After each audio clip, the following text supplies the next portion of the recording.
Commissioner Cox? Here. Commissioner Keith?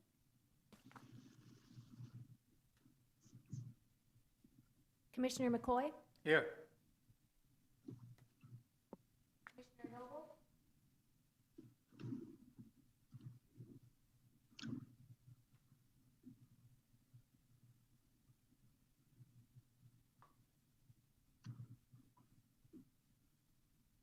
Commissioner Noble? Commissioner Noble?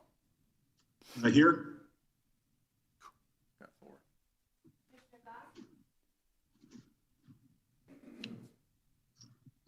We have a quorum. All right, thank you. Everybody stand for the Pledge of Allegiance, please.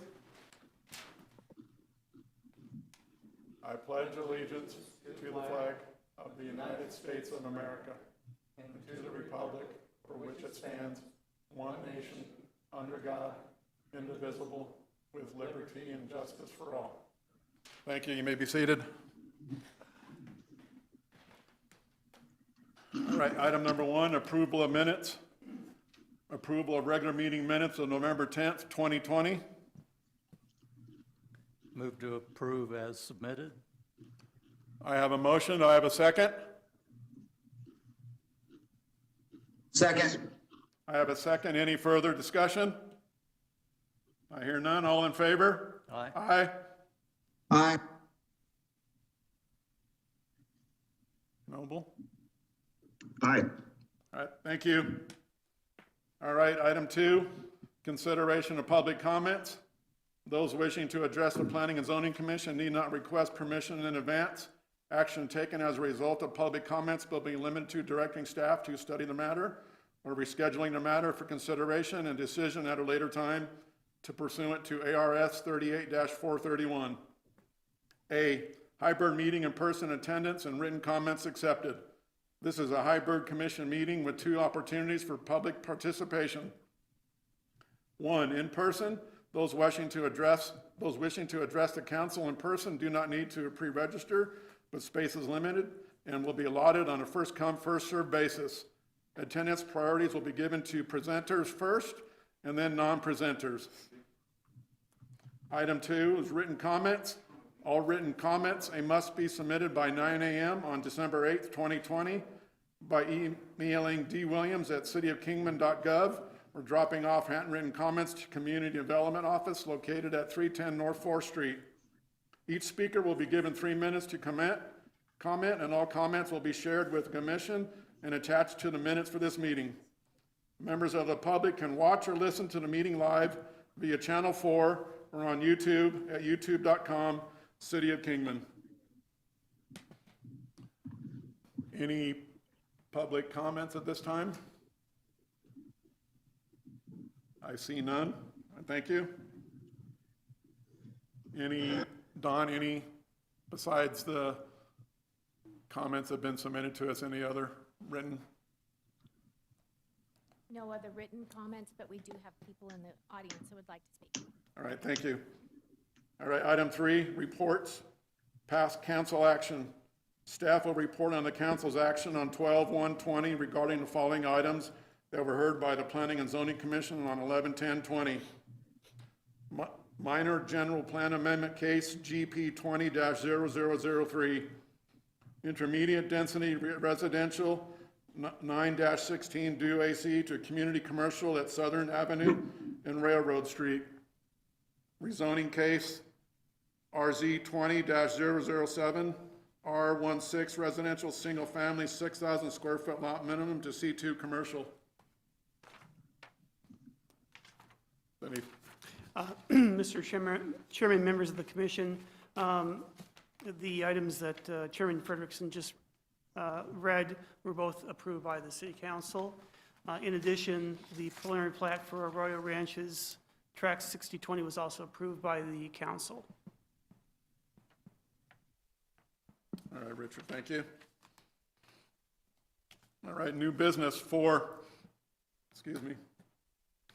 a public hearing for zoning code update. The Planning and Zoning Commission will hold a public hearing and review comments from staff, the public, stakeholders, and commission members in regards to the Kingman zoning code update.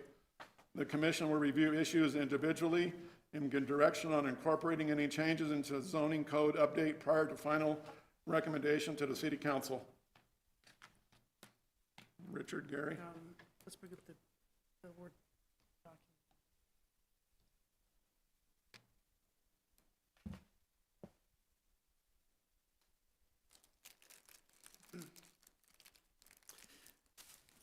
Good evening again, Mr. Chairman, members of the commission, members of the public. What we're going to do tonight is try to address a number of public comments that have been received over the course of the last 17 months in regards to the Kingman zoning code update. We began this process about 17 months ago. There were 3 public workshops held by the Planning and Zoning Commission. Prior to that, there was a stakeholders workshop as well, also with elected officials and other people interested in the code, and we discussed what things they would like to see in the new code. We also held a public hearing on November 10th after the 60-day public comment period of the public review draft was completed. So from those workshops in the public comment period and from last month's hearing, we did gather a number of comments from the staff, the public, stakeholders, and the Planning and Zoning Commission. So what we're trying to do tonight is highlight I guess the biggest issues that we see with the code that need to be fleshed out and addressed, and get direction from the commission on, as well as hearing from the public, in order for us to be able to give direction to our consultant, LWC, who can then take those changes, provide us with a updated draft of the new zoning code, and have that before you, hopefully in January, for your consideration for possible recommendation for approval to the council. So what we're going to do is each item, we're going to go through each item, discuss it at length, have you discuss it, see if there's any members of the public that would like to discuss any items, any aspects of it as well, and then we'll move on to the next item.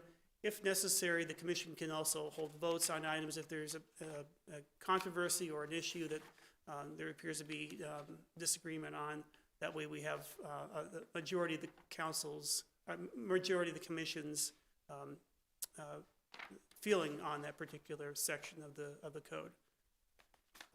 So the first item on the agenda is the historic preservation portion of the code. Currently, the public review draft has placeholders for the heritage preservation procedures, including the Heritage Preservation Commission, which would be kind of the successor to the Historic Preservation Commission, as well as the Historic Overlay Zone. What I'm going to do now is turn this over to LWC and Carl Eberhard for him to go over where we're at with this process, and then we can come back and discuss it on the other end. Thank you, Richard. Okay.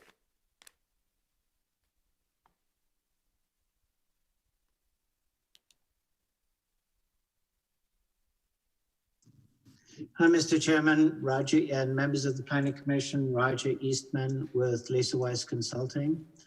I've just texted Carl Eberhard. Haven't heard back from him yet. Carl, are you on the call?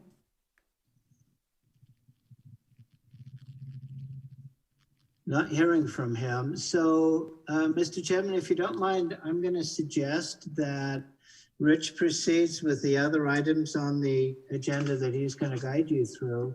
We'll do our best to find out where Carl is. If Carl doesn't show up, I can gladly lead the discussion, but it would be really good, as he's the principal author of this section of the code, for him to present it to the Planning Commission. Would that work with you, sir, and with the other members of the commission? That'll be fine, Roger. Thank you. Thank you. So I'm just going to reach out to Carl, and I'll let you know as soon as I get hold of him. Thank you so much. Thank you.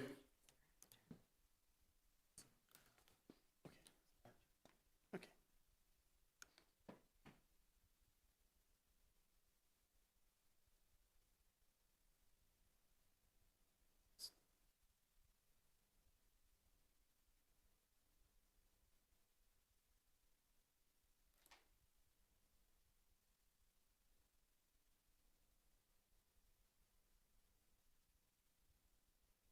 Okay. All right, we'll do that.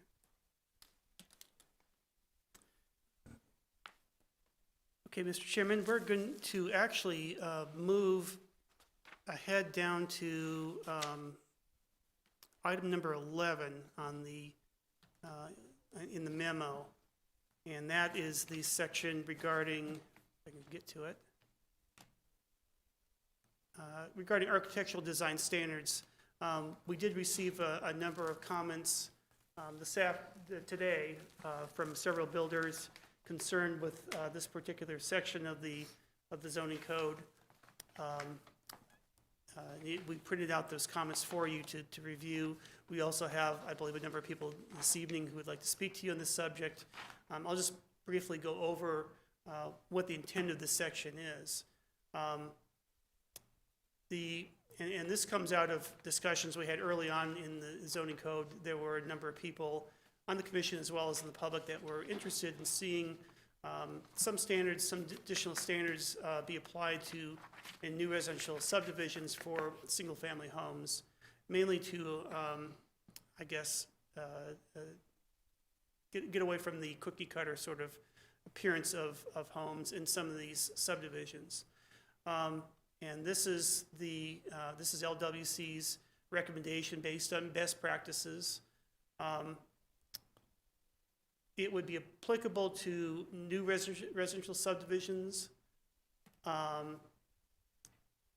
You would have some additional allowances such as frontage types, stoops, porches that would be allowed to be built into front setback areas. That would allow some variation as to the appearance at the front of the house. There'd be more flexibility with the front setbacks in general. There was a requirement that carports and garages and driveways be located at different sides of the primary residence within the block so that they're located adjacent to each other, kind of break up the appearance of the homes.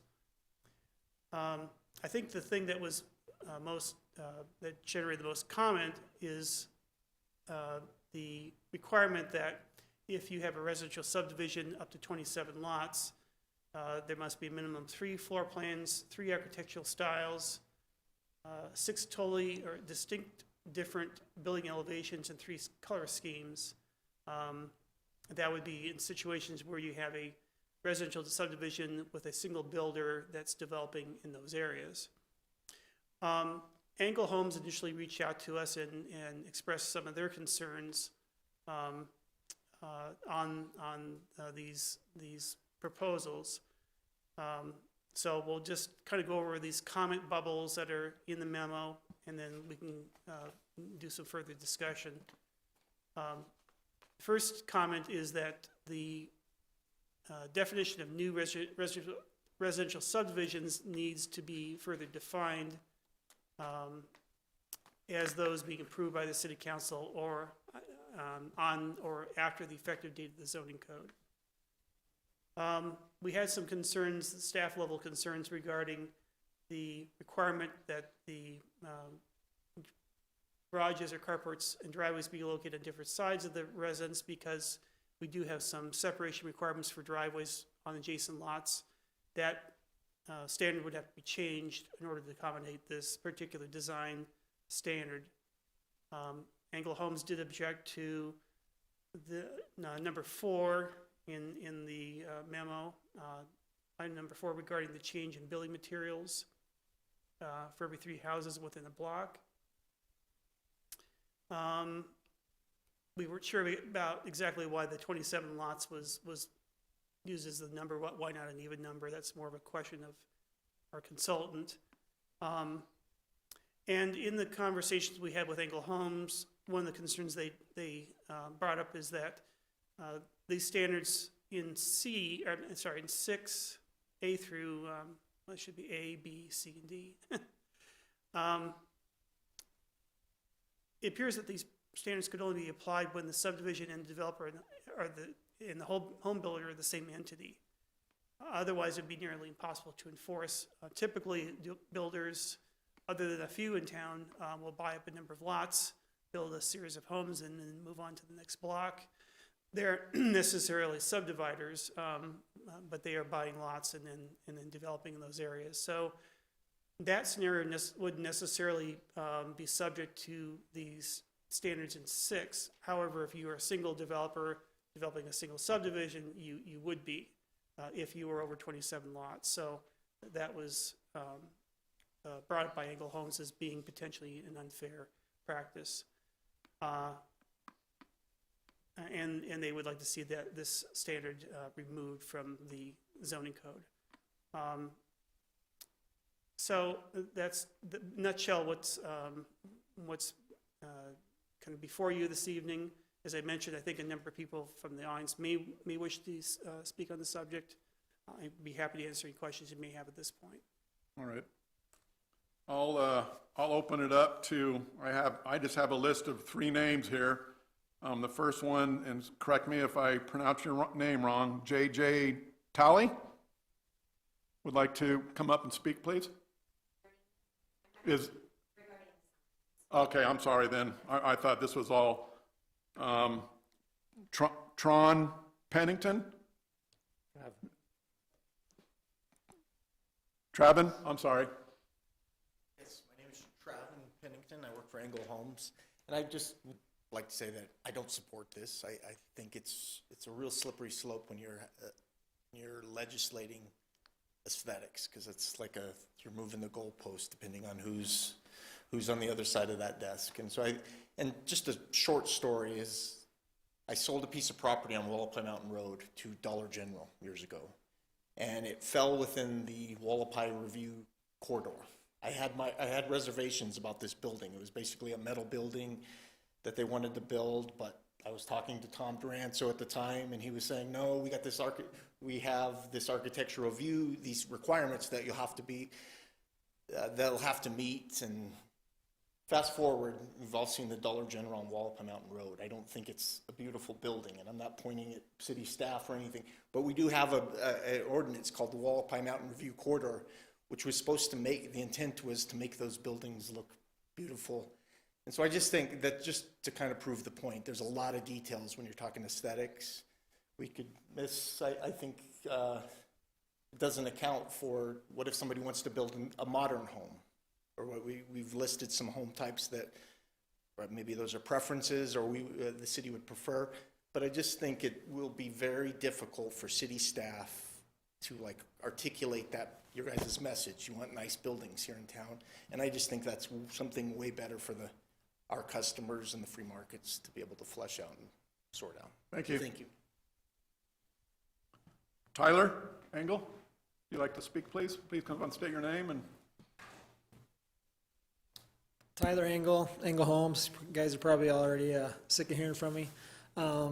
But yeah, just echoing some of those same sentiments, that I think the market needs to decide that. And if we adopted this, it would be such a huge departure from what Kingman has been in the past.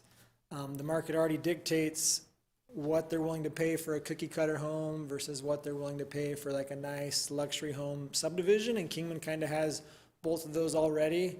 And the builders and the markets adjust to what that demand is and where it is and the price points. And to do this would add a lot of cost burden.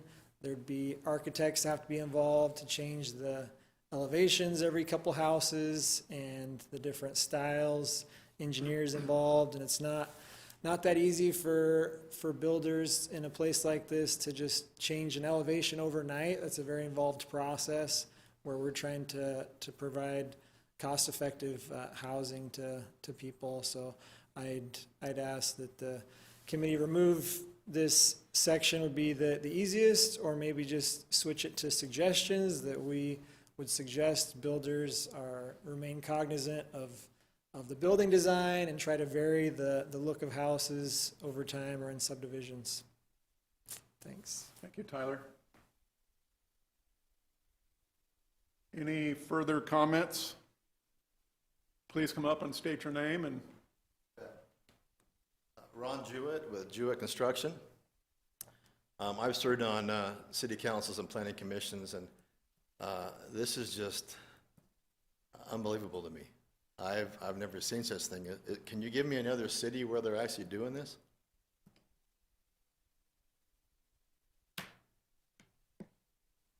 Is there another city in the state of Arizona that's actually doing this? I'm not up here to debate you, you're just up here to state your. It's just a state your question I case. have. I've never seen this. I've never seen this done before. I don't know how a city can legislate CCNRs. That's basically what you're doing. You're putting a CCNR restriction across the whole map of Kingman. I didn't know this was legal to do. I don't know. This is all new to me. I've been building homes for 40 years. I've done developments in state of California, Idaho, Washington, Wyoming, and Arizona, even here in Kingman. I've just never seen this ever done, even sitting on city councils and planning commissions. I'm amazed.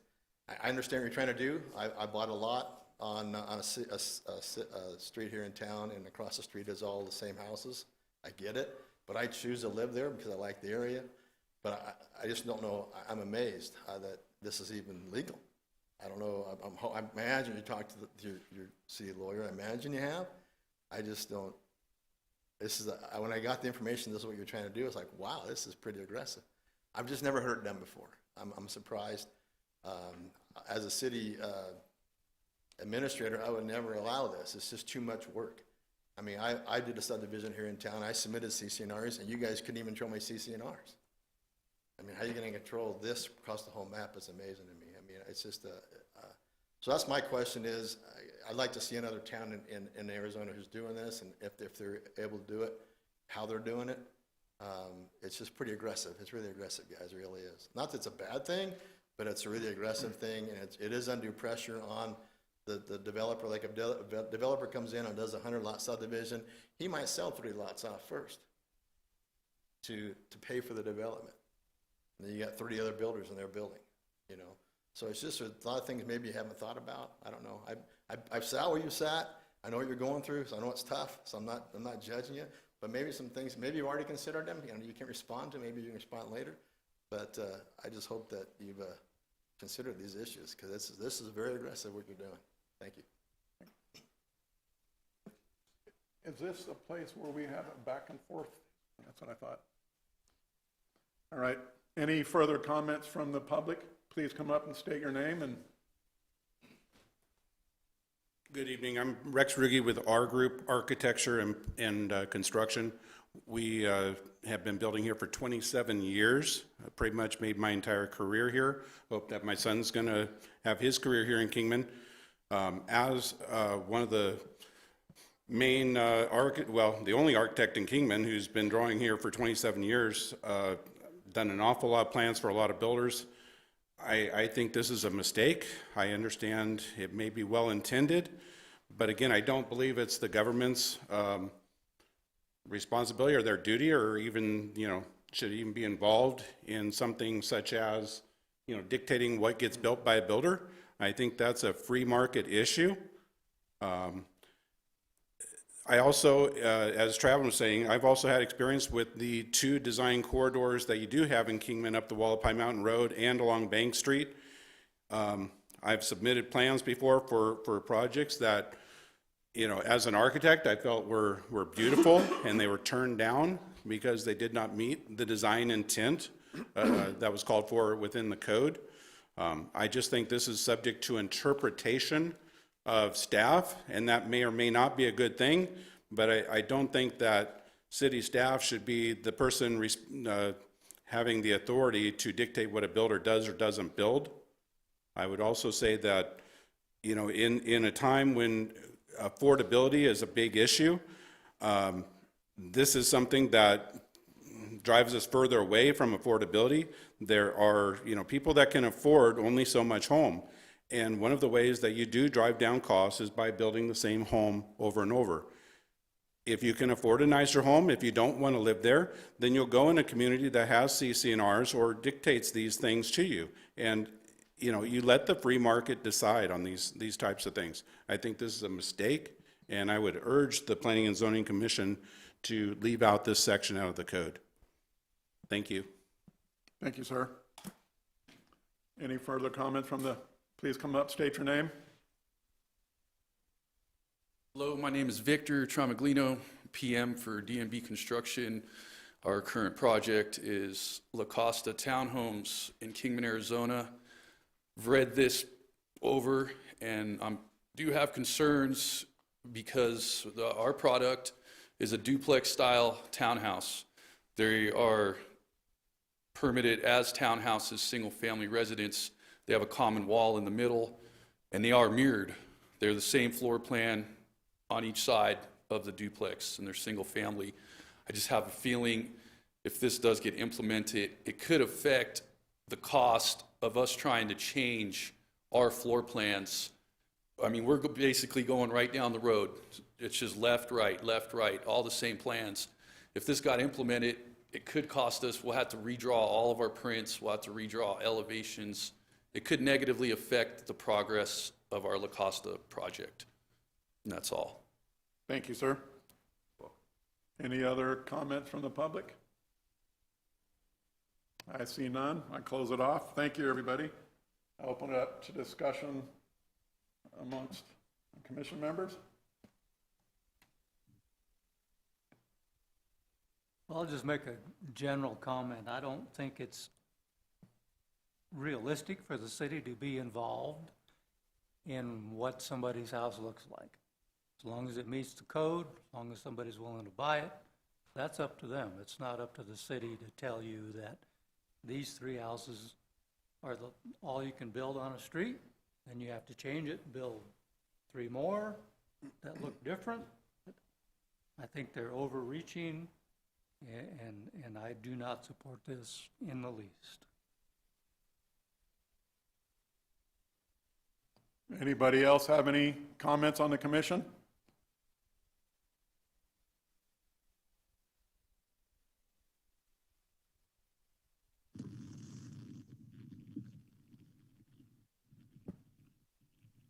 I hear none. I'm gonna make one comment. I just wonder myself how difficult it is to, instead of slapping stone on a facade, putting brick, basically same material, changing colors. Is that such a difficult requirement? I think unfortunately there's numerous communities being built in this city that are cookie cutter. I don't think people, my personal choice, because that's all the builder offers, prefers to have row after row of same looking house. I think at some point you need a change in whether it's color, putting on a brick versus stone, leaving one house stucco. That's my opinion. I see that in numerous cities where they do require builders to change things up a little bit. And it doesn't have to be extreme, like some of you are mentioning, but that's my thought. I think after 48 years of not doing anything with our code and ordinance, and we have a final change and improvement here, I think it's, from the long run, it's all for the better for everybody. And that's my take on this.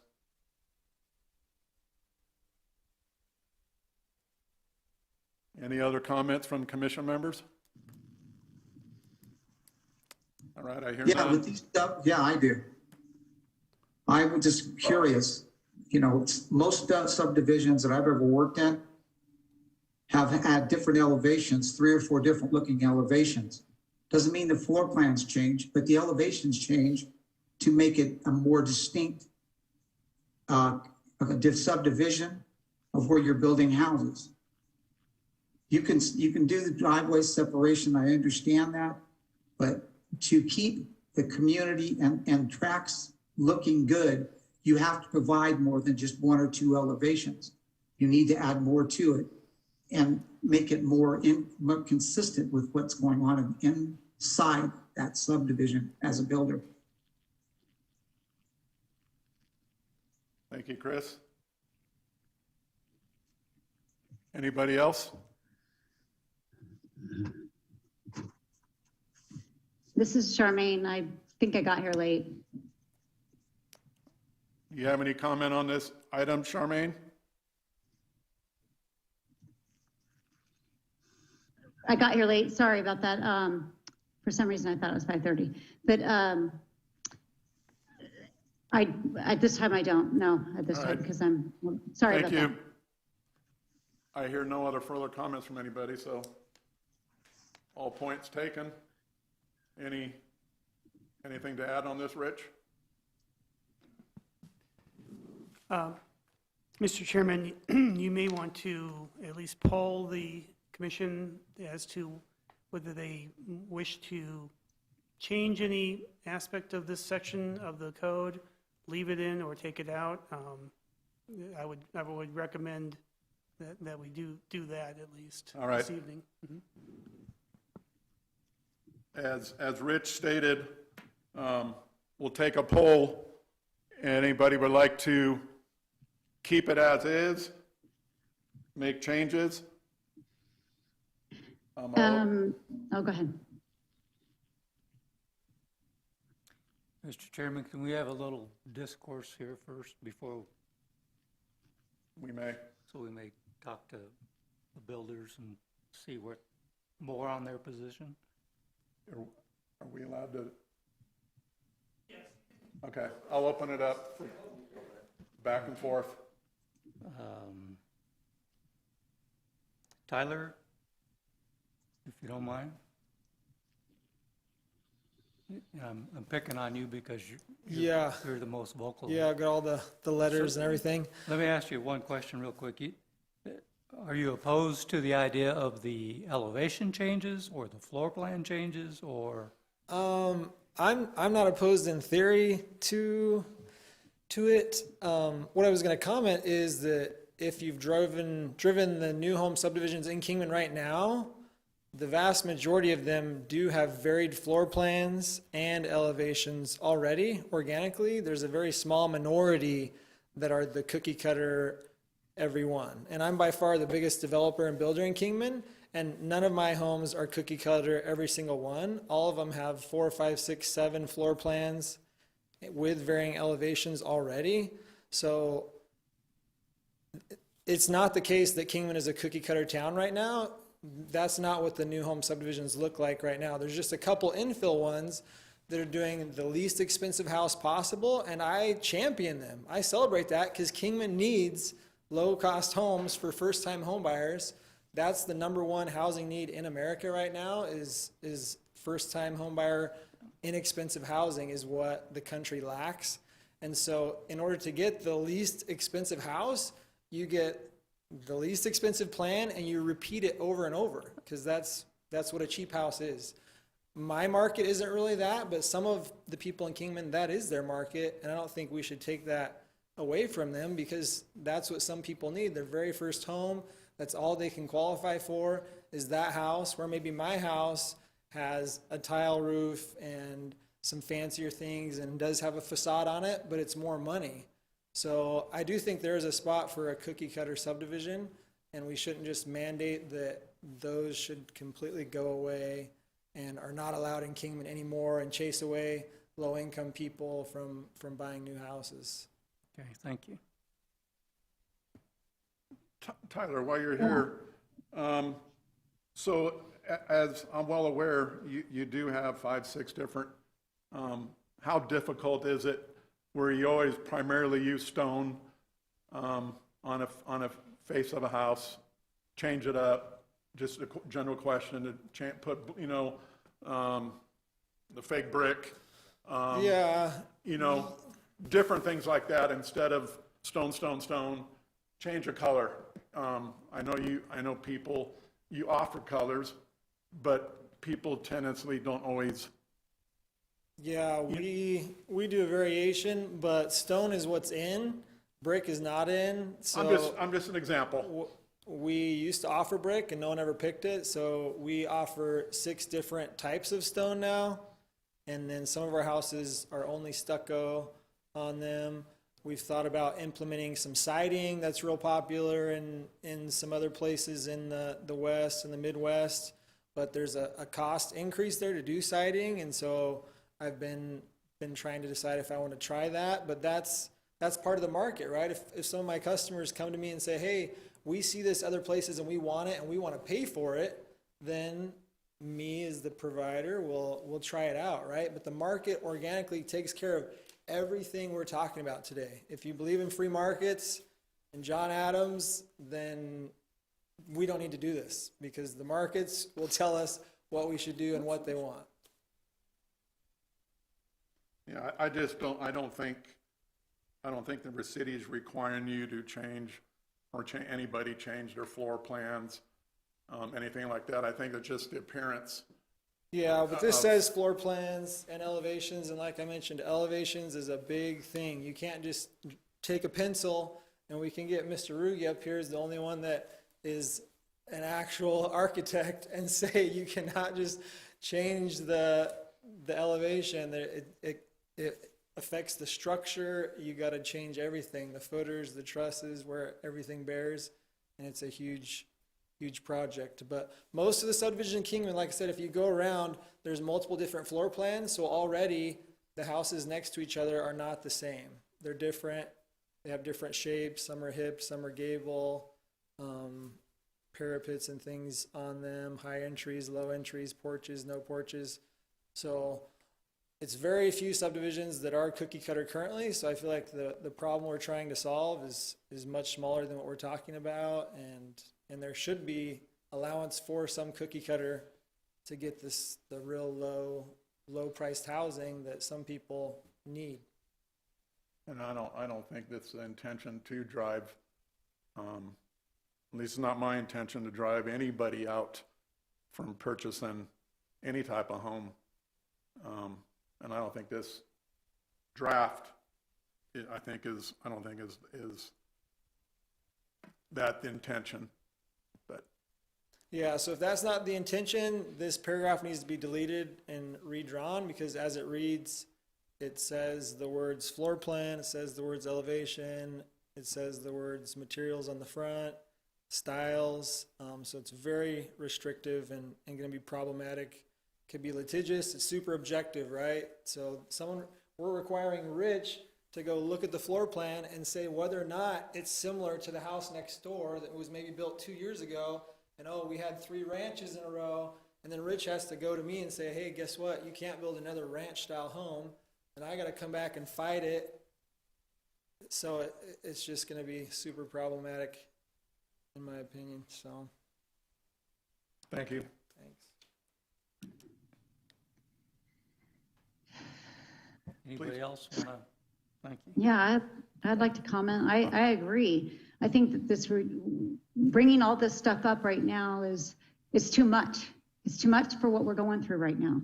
And with the time of the crisis and the situation that this country is going through, and people are going to be they're in a situation where builders and stuff, they don't need all this restrictions and stuff. I mean, Kingman we do not have the median price range in Kingman is not very high for a household income. It's like 40-some thousand. And we're going to make it higher by putting more requirements on these builders. We already have housing issues as it is. And, we're not California. We're not bankrupt yet. And to be continuing to adding restrictions is, not restrictions, but demands on these builders is just going to drive the cost higher, and the income levels are not going up, and people don't have the means. They're not qualified to go any higher, and it's going to bring the cost higher and make people unaffordable. And so we have the design standards are fine right now. I don't even understand why we're even in this process. Another thing I would like to add, that I haven't spoken to one person that has gotten this in our city. I've talked to people, nobody's aware of this code, this new code. And we're representing the city, and I'm in a situation where I feel like we owe it to the residents to make them aware of everybody. I mean, every builder should know what's going on. Some are not privy to this right now, and it's too soon to try to be putting all this bit cost and standards. It's not for Kingman, and there's more to it. There's a lot in this code that is that Kingman doesn't need. So just want to say that we don't need more cost, and this is all just cost and chaos. Everything is just fine, in my opinion. So thank you. Any further comments from commission member?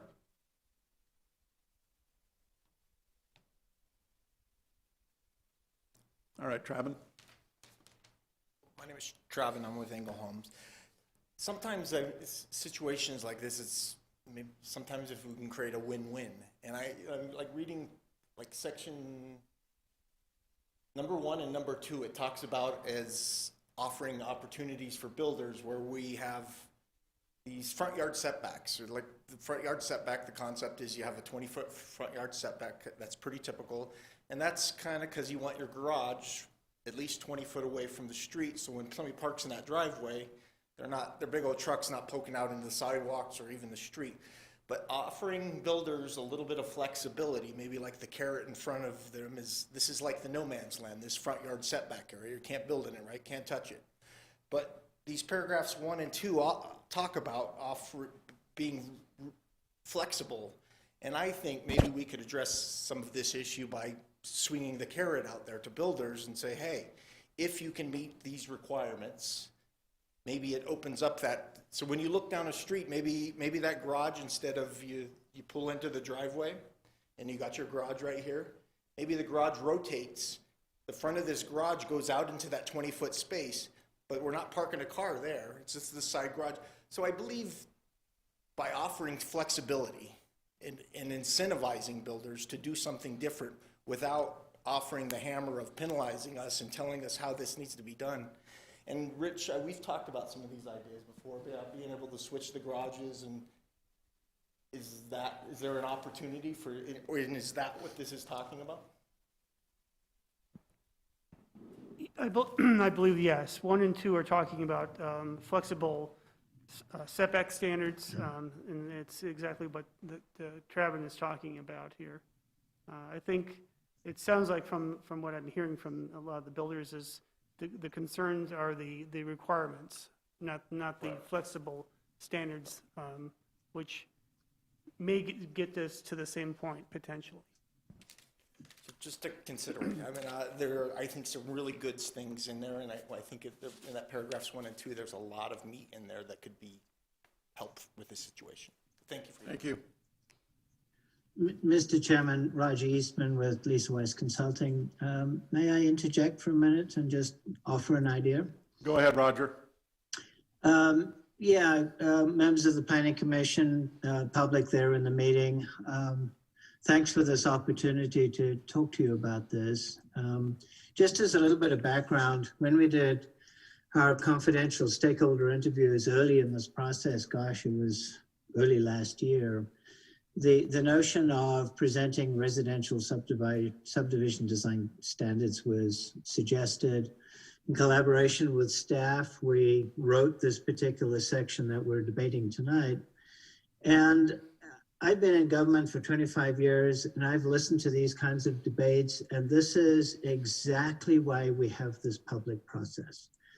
Ideas are presented, a code idea responds to those ideas, and then the public responds and says, 2 thumbs up or 2 thumbs down. It's very, very clear to me here from the public testimony we've heard tonight that there's a lot of concern with these standards.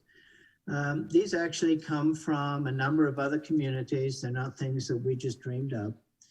But I get it, that for Kingman, this approach does not appear to work. But I do think that the gentleman who last spoke, Travin, I think has got the right idea. I think I would recommend to the commission, and obviously this is your decision, Mr. Chairman, and the remaining commissioners. Let's take out section 4-20.030E, the residential subdivision design standards.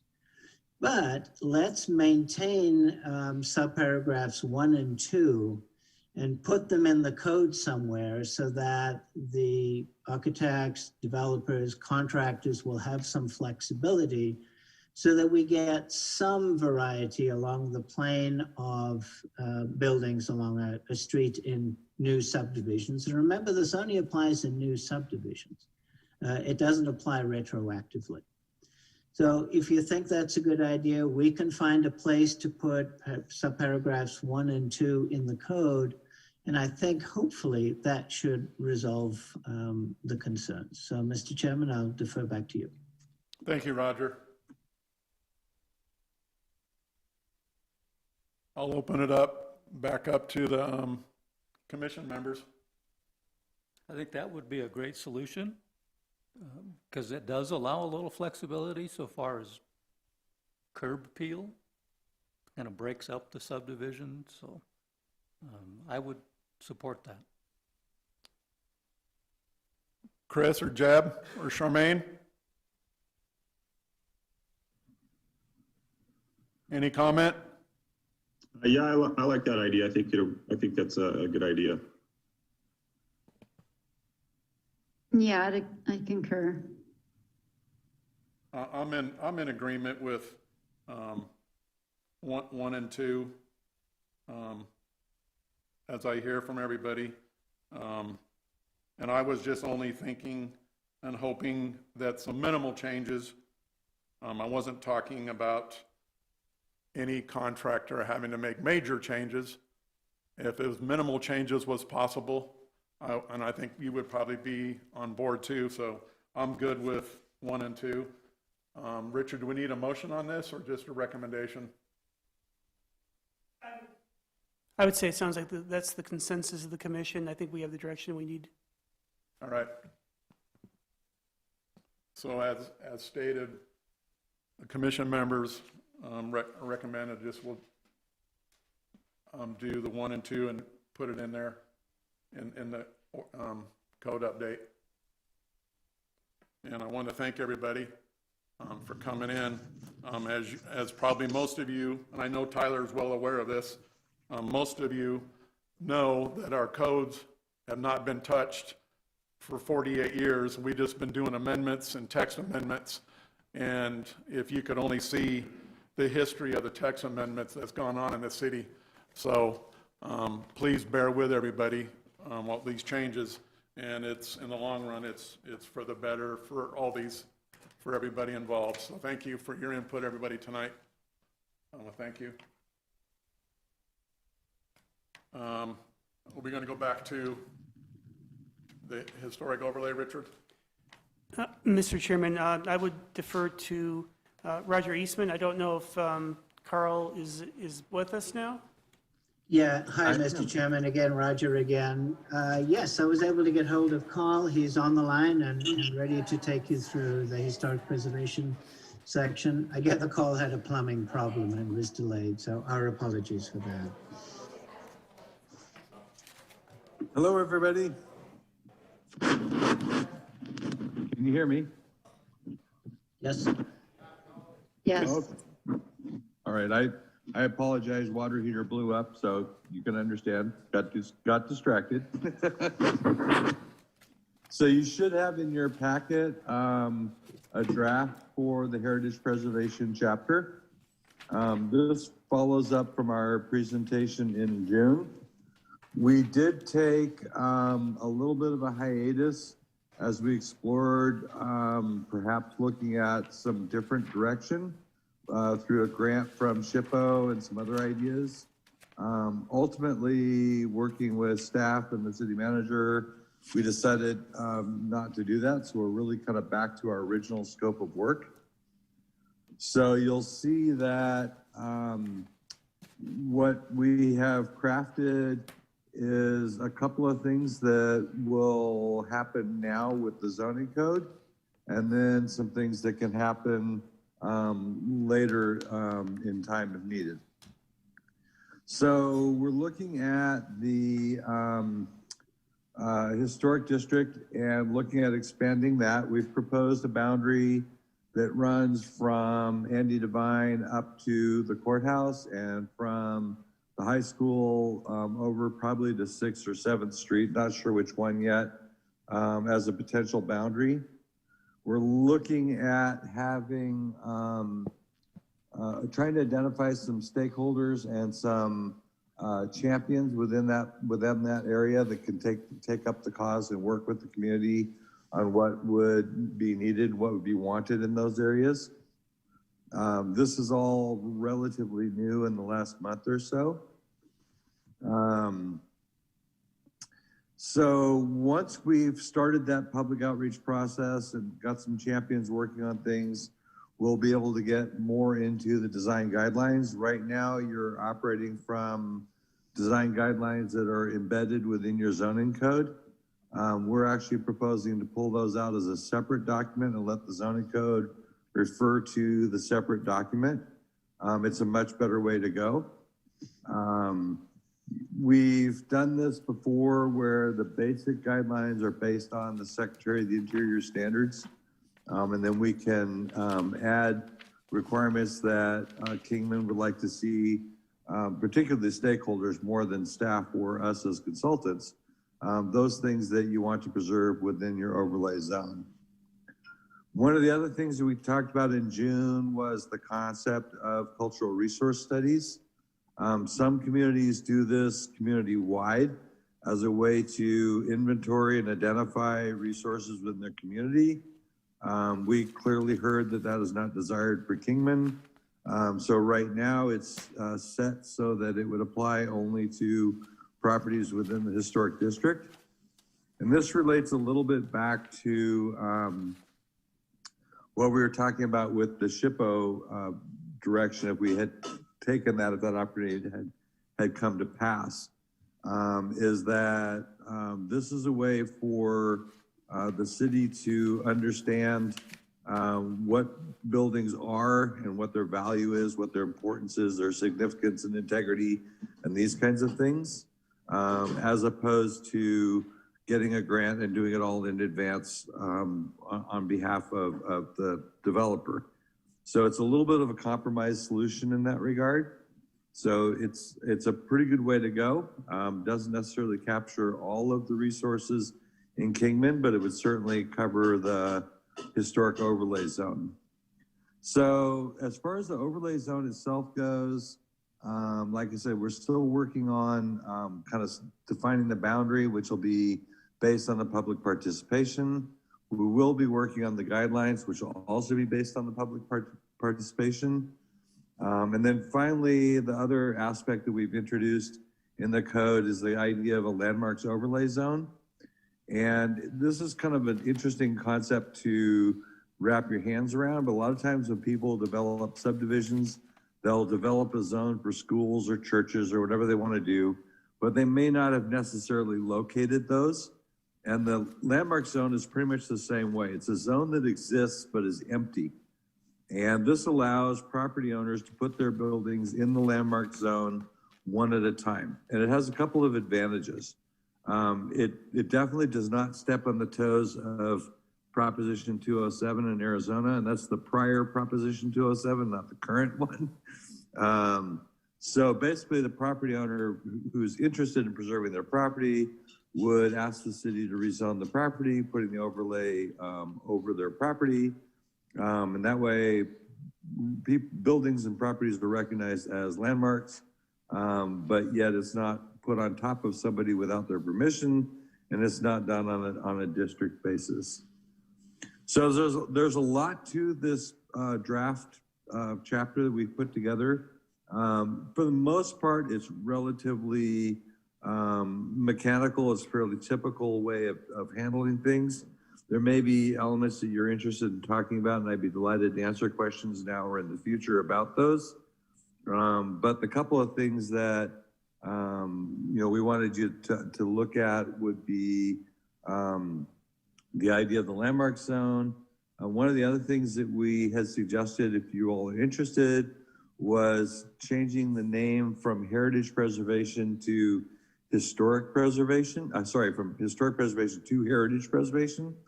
Heritage is a little bit more of an inclusive term and includes archaeology and other resources. And it just puts you in a better position for managing resources in the future.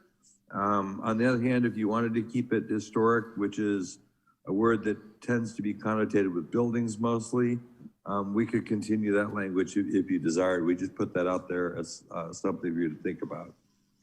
One of the other concepts that's built into this chapter is the idea of having a historic preservation officer.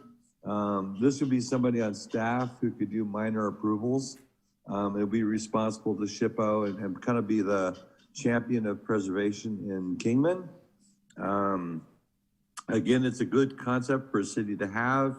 It's a good way for you to have somebody that's thinking about these things, but it does require assigning that responsibility to somebody along the way. And Roger will probably point out that that could be Chris or some other, chief building official, other person in the organization that could be appropriate for doing that. And then the last concept related to both is the idea of having what's called a consent calendar. And again, the historic preservation officer would be allowed to approve minor projects. And this is extremely helpful. For example, if your district requires that every single thing be referred to the commission, from time to time, you'll run into issues with quorum on the commission or whatever it might be. And now something as silly as replacing a water heater takes 3 or 4 months to get approved, and that really isn't working. So the idea of a consent calendar is there's a list of minor projects that the historic preservation officer is allowed to approve on behalf of the commission. And it tends to make the process work more smoothly and prevent people from getting upset with the commission for delays and intervening in the development process. So I pretty much want to kind of just get you folks to think along those lines. And again, there's a lot of material in that chapter. We'd be glad to address it now if you have a mind to do that, or be glad to address it at a future meeting or in writing, whatever works for you folks. And with that, I will turn it back over to the commission and answer any questions that y'all might have. Thank you. Any questions from the commission members? Yeah, I have a couple. You mentioned a hot water heater that would have to go through P&Z to be approved in this historic preservation overlay zone. Not through P&Z, but in general, in the historic district, any exterior alteration would go to your Heritage Preservation Commission. So basically, if the hot water heater was on the exterior, this only relates to exteriors of the buildings. Is that correct? That would be one way to go. Most communities in Arizona only worry about the exterior. There's a little bit of a short circuit when you do that because the State Historic Preservation Office and the National Register do indeed care about the interior, but many Arizona cities just focus on the exterior because it's from public view and so forth. And the idea of having a consent approval is to avoid having very small projects get trapped up in a bunch of bureaucracy, right? Yeah. So if you want to swap out your windows, you shouldn't have to wait a couple months to get to the commission for review. The historic preservation officer should be able to approve those things. Okay, thank you. And you also mentioned the landmark zone. I'm not familiar with that. And you said that there was a benefit to having requesting that your building be overlaid with a landmark zone. Can you clarify that a little bit? So, the benefits, of course, are that the city of Kingman would recognize that the property is a valuable resource and hopefully would factor that into their own work efforts. So, for example, if they're doing a road project or whatever, the property would be known to be a resource that Kingman considers valuable. As far as the general public goes, You know, this would be something that a property owner would put on their own property. And you'd be surprised how many people are interested in doing this. In Flagstaff, we put about 62 acres in the district so far. It's been in existence for probably about 8 years at this point. And you'd be surprised the number of people that come forward and say, I'd like to protect my property from now on. And so they volunteer for the overlay, and that gives them a sense of satisfaction that this historic property will be preserved going forward. But again, it's done entirely on a property owner permission basis. So this is not like a sort of a traditional, it's not really the right word, but when you think about historic districts, oftentimes are put on people's property without them enjoying it or wanting it. So this is a little bit different in that the only properties that go in the landmark district are owners that want it in the landmark district. Okay, thank you. I have one quick question, if I might. With that designation of a landmark district, does it not come with more stringent regulations and scrutiny if you ever want to do something with it? It generally does. And again, the people who would be interested in preserving their property would not mind the more restrictive conditions. What we're recommending is that the guidelines for that district basically be the Secretary of the Interior standards. So if they're interested in maintaining their National Register eligibility and so forth, they do nothing special in order to meet Kingman's requirements. One of the things that Kingman could consider now or in the future is, programs and incentives for preservation. So for example, you could have a facades grant program where if somebody wants to preserve their facade and spend a little extra on it, the city would chip in and help make that happen. Okay, thank you. Okay, It's sort of a, I want to use the word setup, but that's such a horrible word, but it positions the city in a way to make the program more effective in the future by having created it now. So I think I'm getting confused. Is under the historic preservation overlay zone, if you have an exterior water heater, you could replace it on your own? Or is that only if you request the landmark overlay zone? So in both districts, whether it's the historic overlay or in the landmarks overlay, they're both two different distinct overlay zones, right? Okay. So in either district, and if you created a third district or fourth district in the future, it would be the same. Basically, any exterior alteration to the building needs to be approved by the Heritage Preservation Commission. So the issue with that is minor alterations, a water heater, a window replacement, a lot of minor alterations can kind of get caught up in the bureaucracy of preservation, which is what you don't want to do.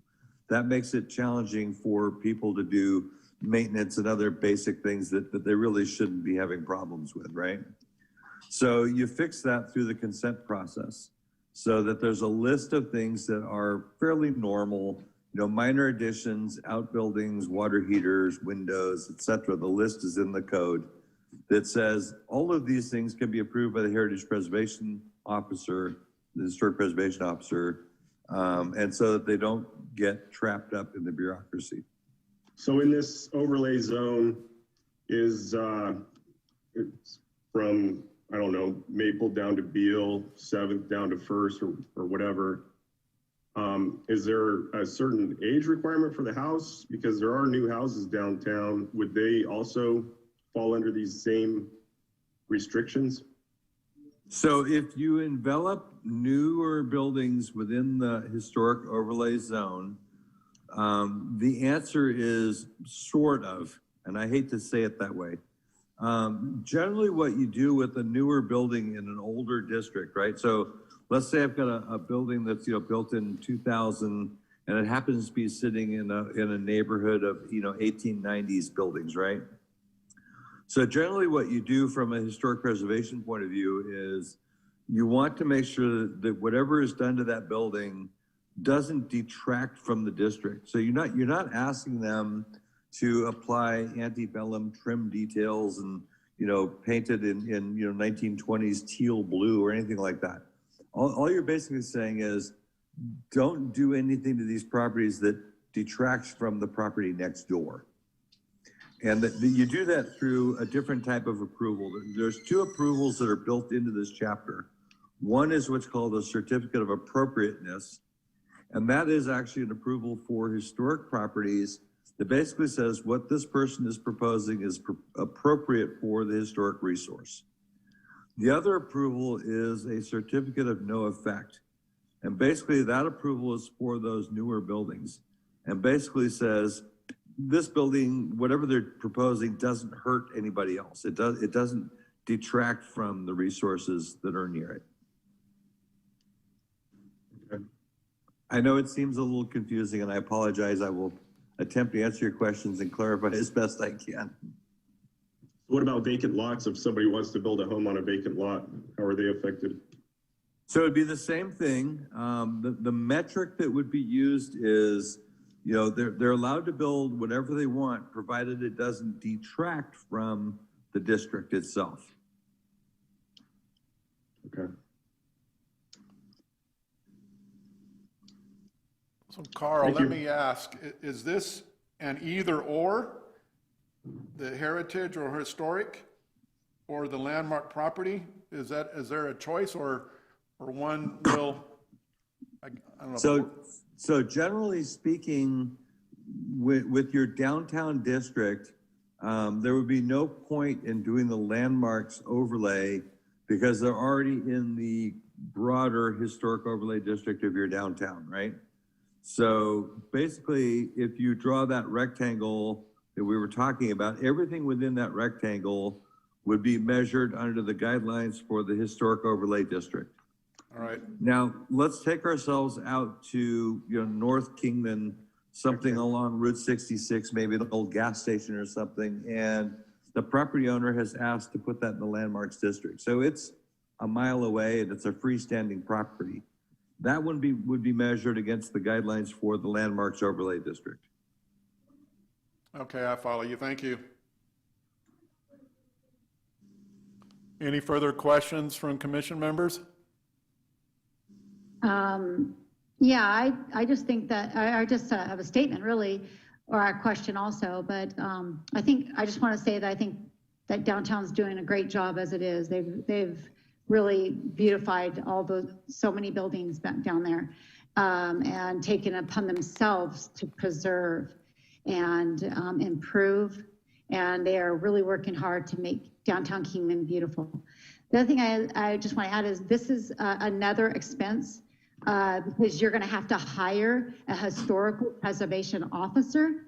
What would that be a new salary? So I'll let your city staff weigh in on this, but one answer is yes, you hire a historic preservation officer. The other answer is no, one of your existing staff is assigned that responsibility. So you could do it both ways, and some communities do it one way or the other. Using my Flagstaff example, our initial approach in Flagstaff was that the historic preservation officer role was added to the duties of somebody else that happened to be me. And then when I left the city of Flagstaff, they actually hired a specialized person for that role because they felt that the needs of the community had measured up to where hiring an independent historic preservation officer made sense for them. So you could actually do it both ways. And if I could just add to that, Commissioner, most small communities, and I would call Kingman a relatively small community, assign the heritage preservation role to another member of staff. And that's very, very typical across the state. Right, and I'm sure, but eventually they end up hiring somebody. I just want to state the fact that I think that the people downtown and the business owners are already doing an amazing job at making it look so beautiful. And, again, I'm not a fan of this. I think that we put so much more into our business owners, and I trust that they're doing the very best with what they have. And I think it's better myself to give the people the, the benefit of the doubt that they're going to care for Kingman. And we've seen that. So I don't think that we need to put more on people like Flagstaff. But, I understand that they're just, creating this and stuff, but anyways, that's my. One thing to think about, and you're absolutely fine in your position. One thing to think about is that what the Heritage Preservation Commission would offer to a property owner is knowledge of the techniques and specialties associated with preserving historic properties. So, it's one thing for a property owner to improve and beautify their property, which we could debate whether we like it or not, or all those kinds of things, right? But the other one is to make sure that the standards are being met so that, 30 years from now, people won't look back and go, "Ye gads, what'd you do?" And, I would call your attention to, for example, the Babbitt's department store, which at one time was clad in some sort of white stone material and had beautiful aluminum storefronts added to it, which when it was built was a beautification and improvement and so forth to downtown. And, 30, 40 years later, people recognized that they had actually taken a historic building and mangled it pretty badly and removed it all and put it back to its original condition. So the Heritage Preservation Commission can often be more of a resource than a hindrance. I understand what you're saying. I just feel that we don't, that it's still, it starts off as something, as a blessing, and it ends up turning into Flagstaff, which Flagstaff is all about officers and historical officers that are all on top of you when you're just trying to live a free life. So that's just my statement. So thank you. Any other comments? Yeah, I think, so I have an office downtown, and if it fell within this and I wanted to make changes, I'd want to be able to do that freely. I think we should have maybe consider like a historic boundary where property owners can decide whether or not they want to be within the landmark zone. And each homeowner or property owner can make that decision on their own. So to clarify, that's actually exactly what's proposed. So Okay. what's on the table right now are two things. An empty landmark zone that property owners can put themselves into, which the boundary would be their property. And so it's entirely voluntary. It's up to them, and nobody's forcing them to do it, and nobody's putting any restrictions on them that they don't ask for. So that's the one. The other one is your downtown historic overlay, which right now is half a block deep and I think 2 blocks long, might be 3 blocks long. And so part of the discussion on the table is enlarging the boundary of that overlay zone to the east and to the north to envelop more of the historic district. That would in fact be a very traditional historic overlay zone where the properties within that rectangle are getting the overlay whether they've asked for it or not. So you got to kind of separate the two concepts. The landmarks one, to me, should not cause anybody grief because it's entirely voluntary on the part of a property owner. If somebody doesn't want it, they just say, I don't want it. The conversation over. Probably the more interesting discussion is relating to what Charlemagne was saying, is that do you want to expand your downtown district or not? We've certainly been tasked with expanding the district. We've made some suggestions of how to get there. We've ultimately made a suggestion of boundaries that make sense from a general planning historic district point of view. But on the other hand, you could decide you don't want to expand it at all and just keep it the way that it is right now.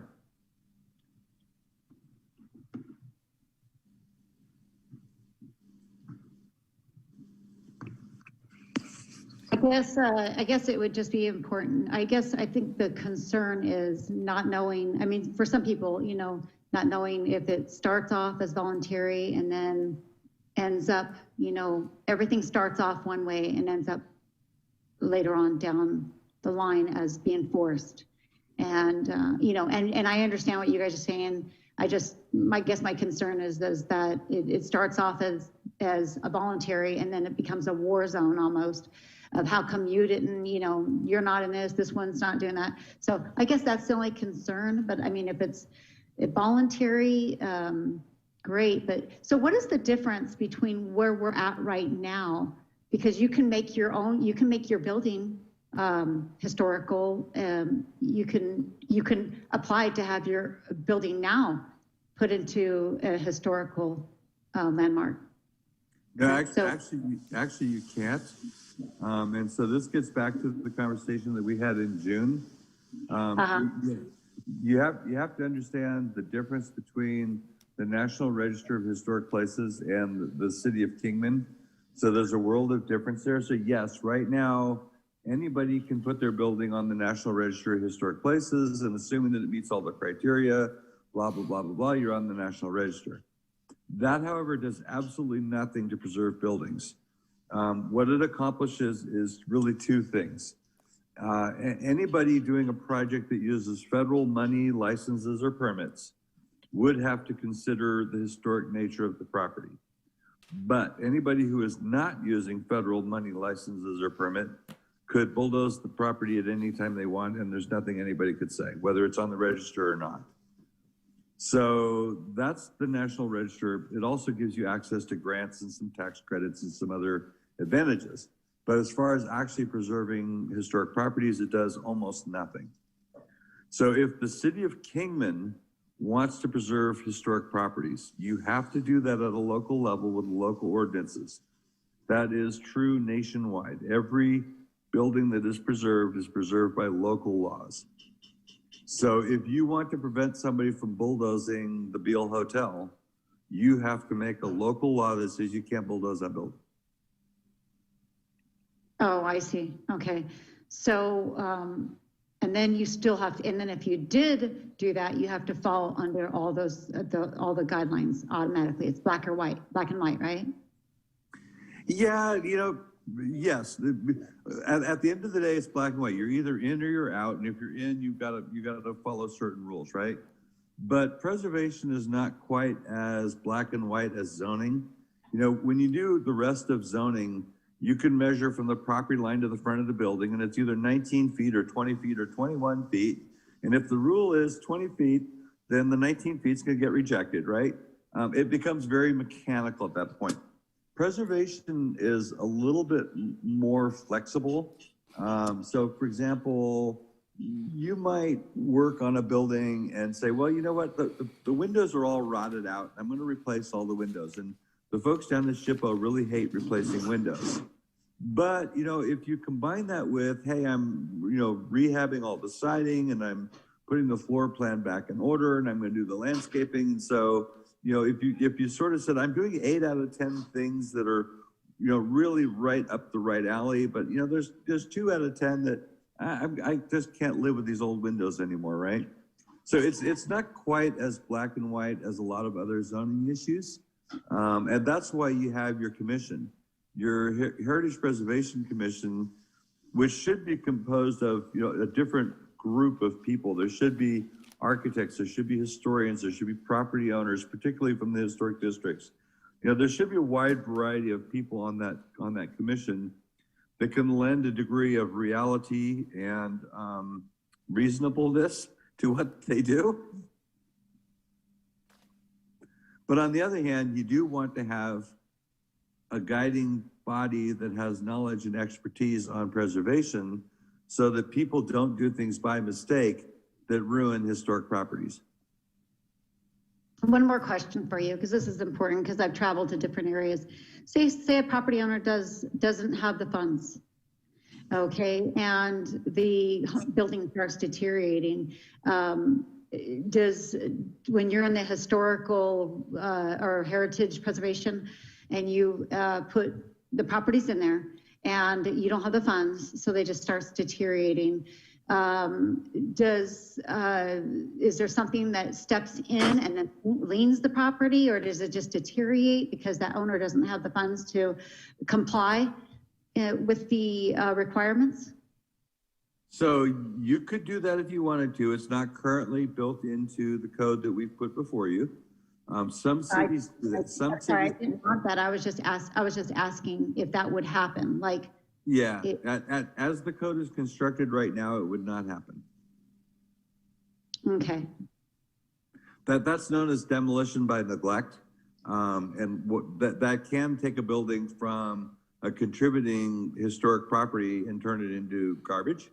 But right now, the way the code is constructed, the draft that you have in front of you, people can ignore a building all they want and let it do demolition by neglect all they want. And then my concern is like, if the way the Historical Preservation Commission wants something done, that may be out of line for people, versus if it was not there, then they could just hypothetically replace the windows, you know what I mean? Or do this or do that. And then, you're kind of at the mercy of and hoping that you can fix those things. But I guess it's just a big can of worms sometimes that we get concerned about opening, that's all.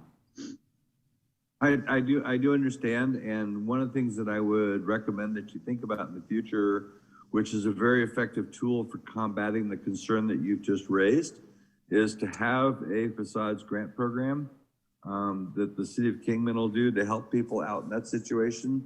Most of the time it's less about money and more about design. Sometimes it's about money, but oftentimes it's more about design.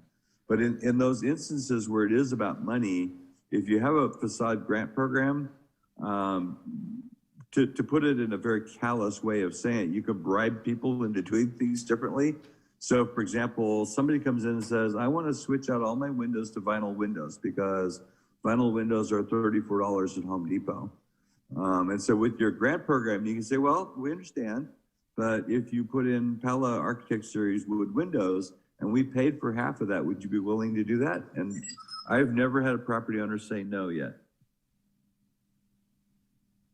Gotcha. Okay, thank you. It's a program, and I'm pretty sure if I remember right, the Kingman already has a facade grant program. So it's really a matter of saying the facade program is there. It's a tool to help people out of the situation that you just raised. Okay, thank you. Any further comments? I have one question about boundaries, if I may. I didn't hear anything mentioned about Southside being included in the historic. Yeah, thank you. Really good question. Your memory is going back to our June presentation because based on our windshield survey of Kingman, there were a lot of interesting resources on the south side. And I think that the south side could be handled in one of two ways. What we've proposed right now is the first way, which is that, let me take a step back. So the south side has a little bit of a different history and background than the north side does. So to just kind of take the north side district and move its boundaries southward really wouldn't work real well because of the difference in history and the difference in background, but also the density of historic structures in the south side is much lower. So working with city staff, we kind of felt like that was not the right answer. So for the time being, what is on the table would be the south side resources would be offered the landmarks overlay as a way to preserve those properties. At some point in Kingman's future, if you were interested in doing so, you could do a context study and do those background research work and actually create a Southside district that recognizes its unique character and culture and heritage that is different from the north side. So right now, landmarks is the way to get there. Long-term, love to see a Southside district. the biggest challenge you're going to have in the South Side District is what I said a minute ago, which is the density of resources in your South Side is fairly low. And what I mean by that is that you don't necessarily have, 75%, 80%, 90% of the buildings being historic. You've got probably something closer to 30 or 40% of them being historic. And that makes it challenging for creating a district, certainly by National Register standards. Now, if you wanted to by local standards, you don't have to follow the National Register at all.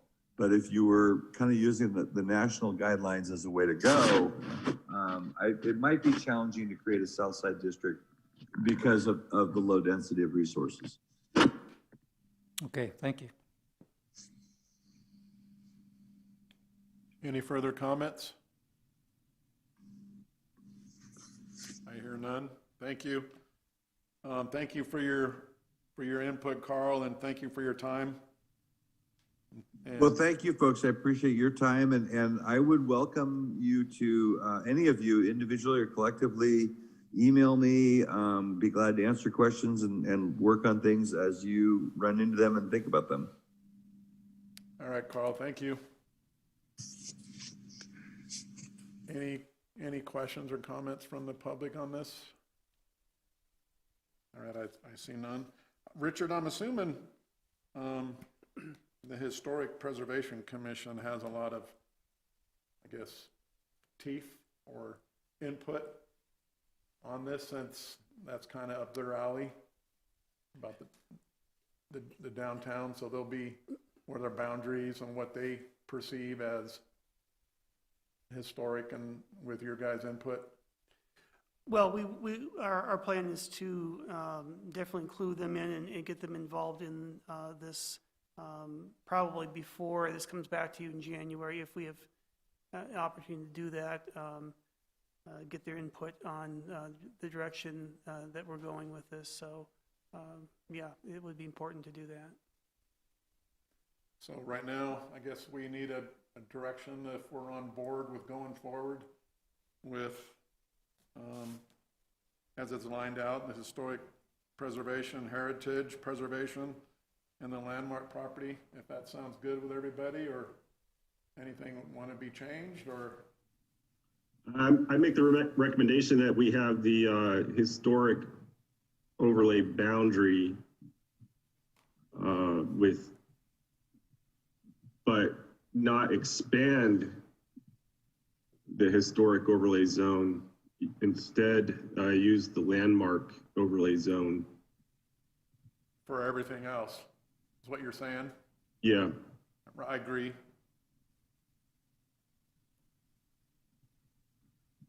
Say that again. I think what he's saying is have the boundaries as they're determined, then anything outside of the historic boundaries then will fall under the landmark. But you could include landmark within the historic district as well, because it's a more constricted set of standards for preservation. So if you have like the Benelli House, for an example, you want it to be a shining star in the group, and if it was in the landmark district, then it has a higher standard to meet. So and it would be inclusive in the historic district. Well, is that not fall under the historic district right now? So currently, the historic overlay district boundaries are only from the powerhouse to the depot along Andy Devine, going half a block to the north. Yeah, So it doesn't extend up. It doesn't. Or anything else. Right. So under the scenario that's proposed here, if we wanted to include the Benelli House, if we didn't want to expand the historic overlay district, it could be included within the landmark overlay instead. And that would be the process by which you would preserve that property. I think that's probably something we got to look at. Okay. And you may not want to do that tonight. You may want to do that a little later.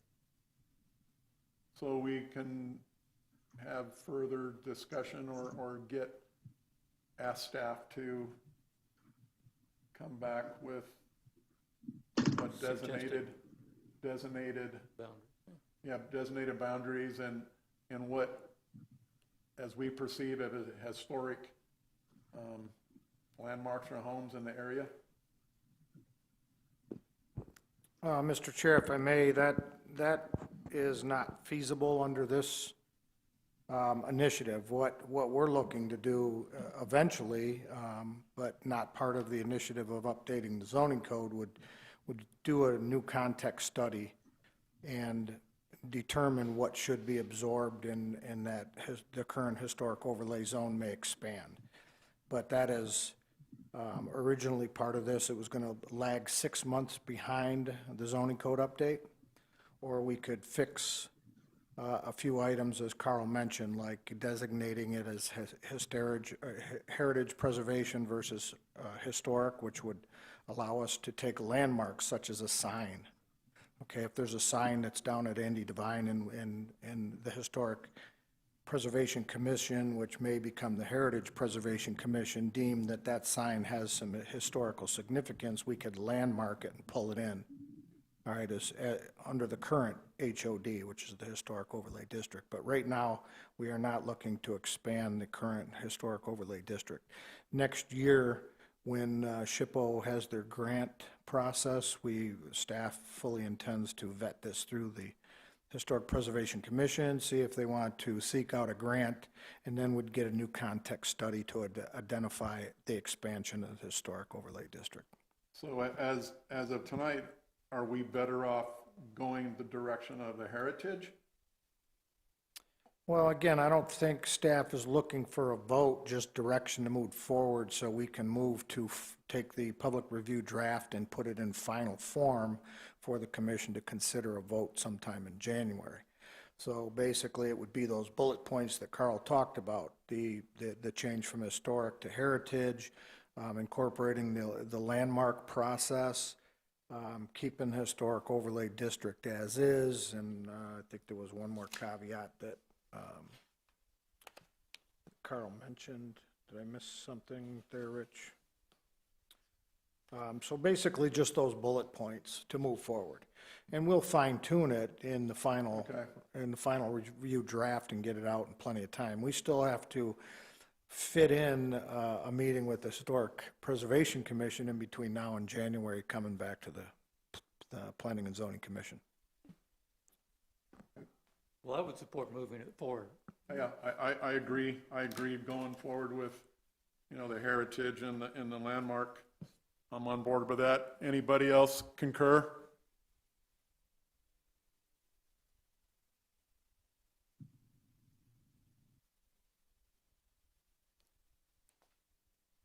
Charmaine, Chris, Jeb? I already gave my input. I think maintaining the historic boundary and then implementing the landmark overlay zone. So, my recommendation. With maybe a special landmark for the Benelli house. I think, as Chris stated, we're not looking at doing that. They're just looking at the general guidelines. So Just moving it forward. we're just moving it forward, and then that will get determined in the future, Jeb. Yeah.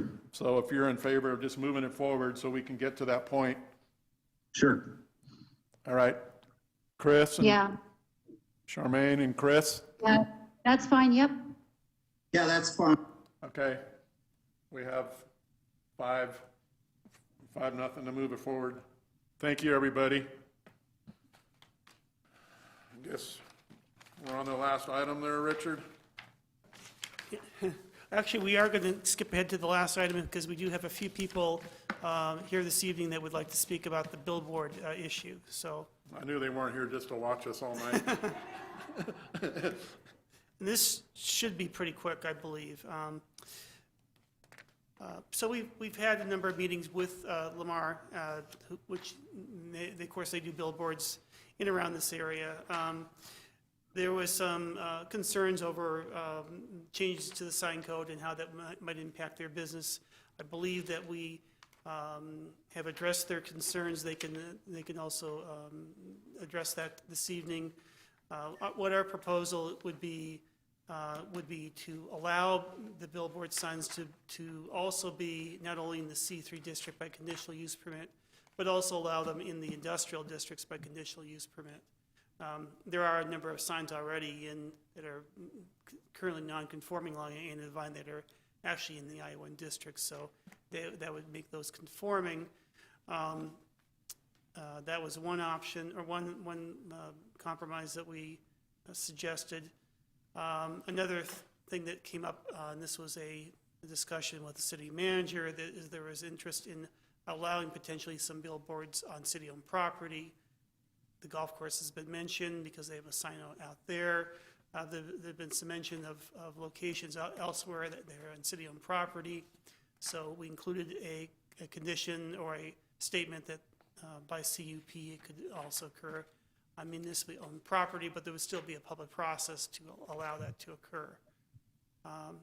And then finally, the last section here, there was a concern about removal of billboards if it's part of a replacement and they're putting another structure, that rather than having the removal be done completely before the new replacement billboard is there, it has to be done within 30 days of the final inspection of the replacement billboard.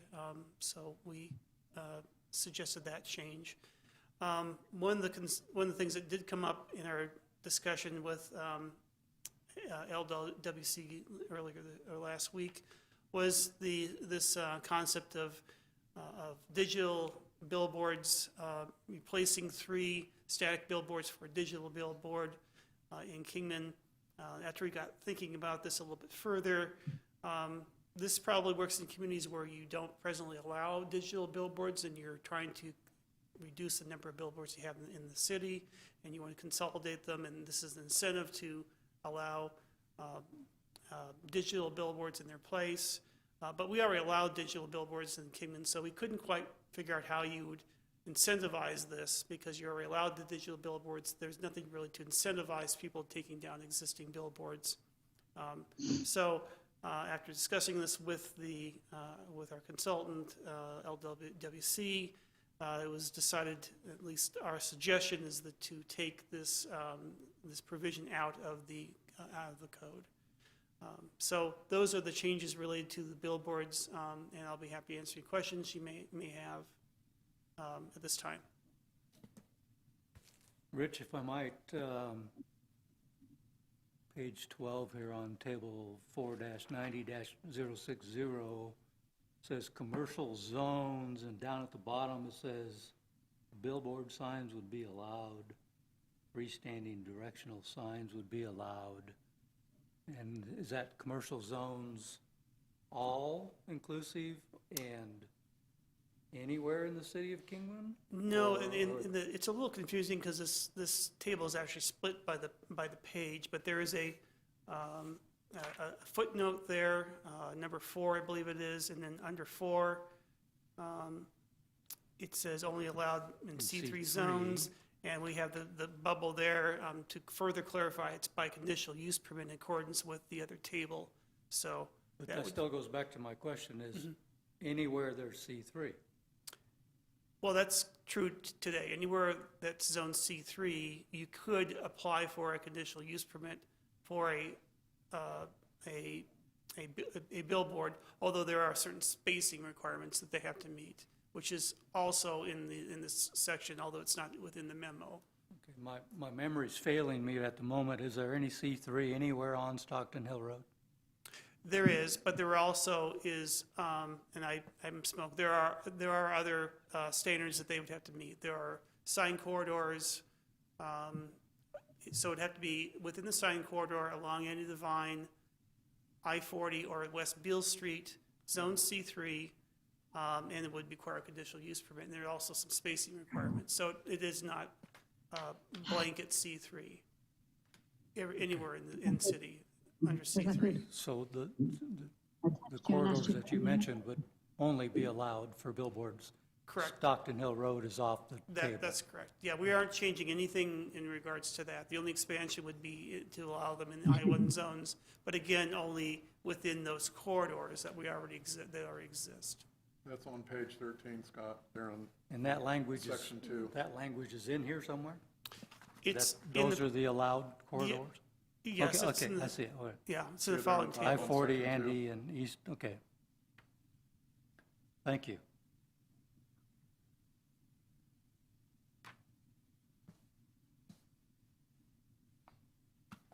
So any further questions of Richard, anybody?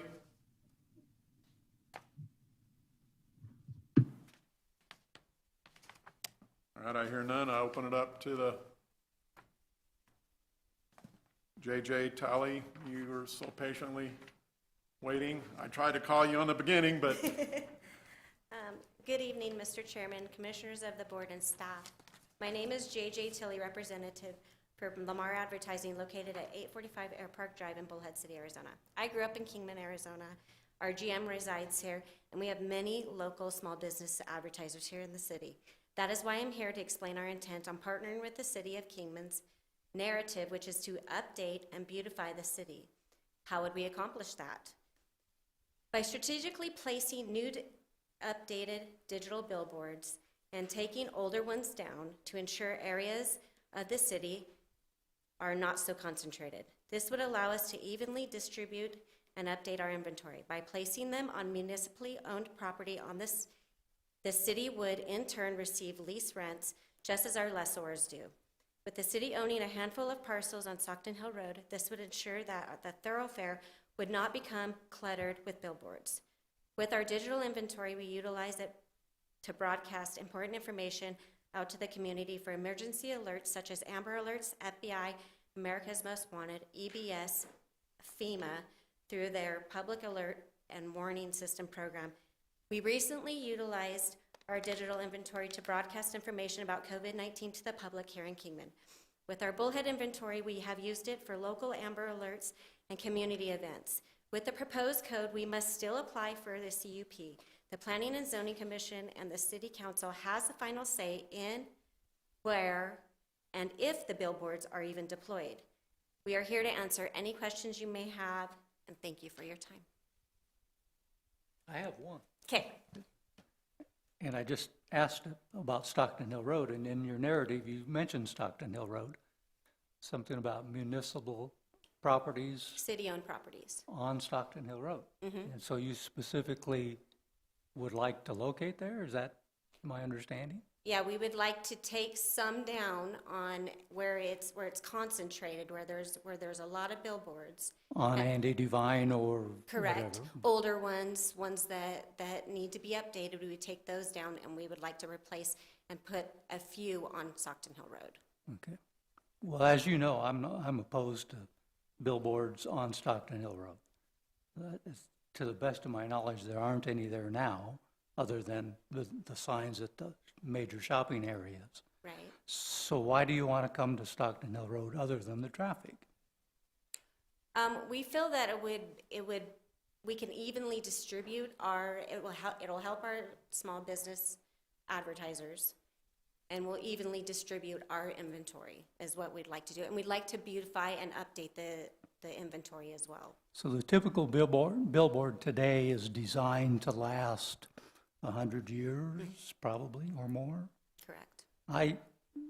My position is I'm not willing to commit the city of Kingman to a billboard for the next 100 years.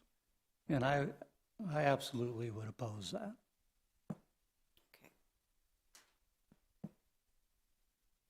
any further questions of, Do you have anything to would say? you please come up and state your name and My name is Christina Butler. I also represent Lamar Advertising. I am a resident of Kingman. I've spoken to Commissioner we have McCoy talked. before. He remembers the last time I came in here for a digital permit. I think he voted nay. The reason how this whole thing kind of started is we approached the city and we said, or maybe the city approached us about, I think the city approached us actually initially about the old Quality Inn billboard along Route 66, and it's kind of dilapidated and broken down, and somebody contacted us and said, can you do something about this? And I said, well, we don't own the sign. I said, but it looks, if it's abandoned, then I think the city can go ahead and take it down according to the sign code. And I don't know ever what happened to it, but we thought, well, but we can help you if you'd like to do something different with the sign code or how. And as you know, we don't have any billboards on Stockton Hill. We have all of our billboards are along the current corridors of Highway 93, Route 66, and Interstate 40. So the idea was to maybe condense some billboard signs, maybe take some things down on Route 66 and even out the distribution. So the trade-off would be take some things down on Route 66, but then pop up a couple on Stockton Hill. According to, I don't know if it was the Planning and Commission that went back to city staff and said, no, we don't want billboards on Stockton Hill. And so then that's when you took out the exchange.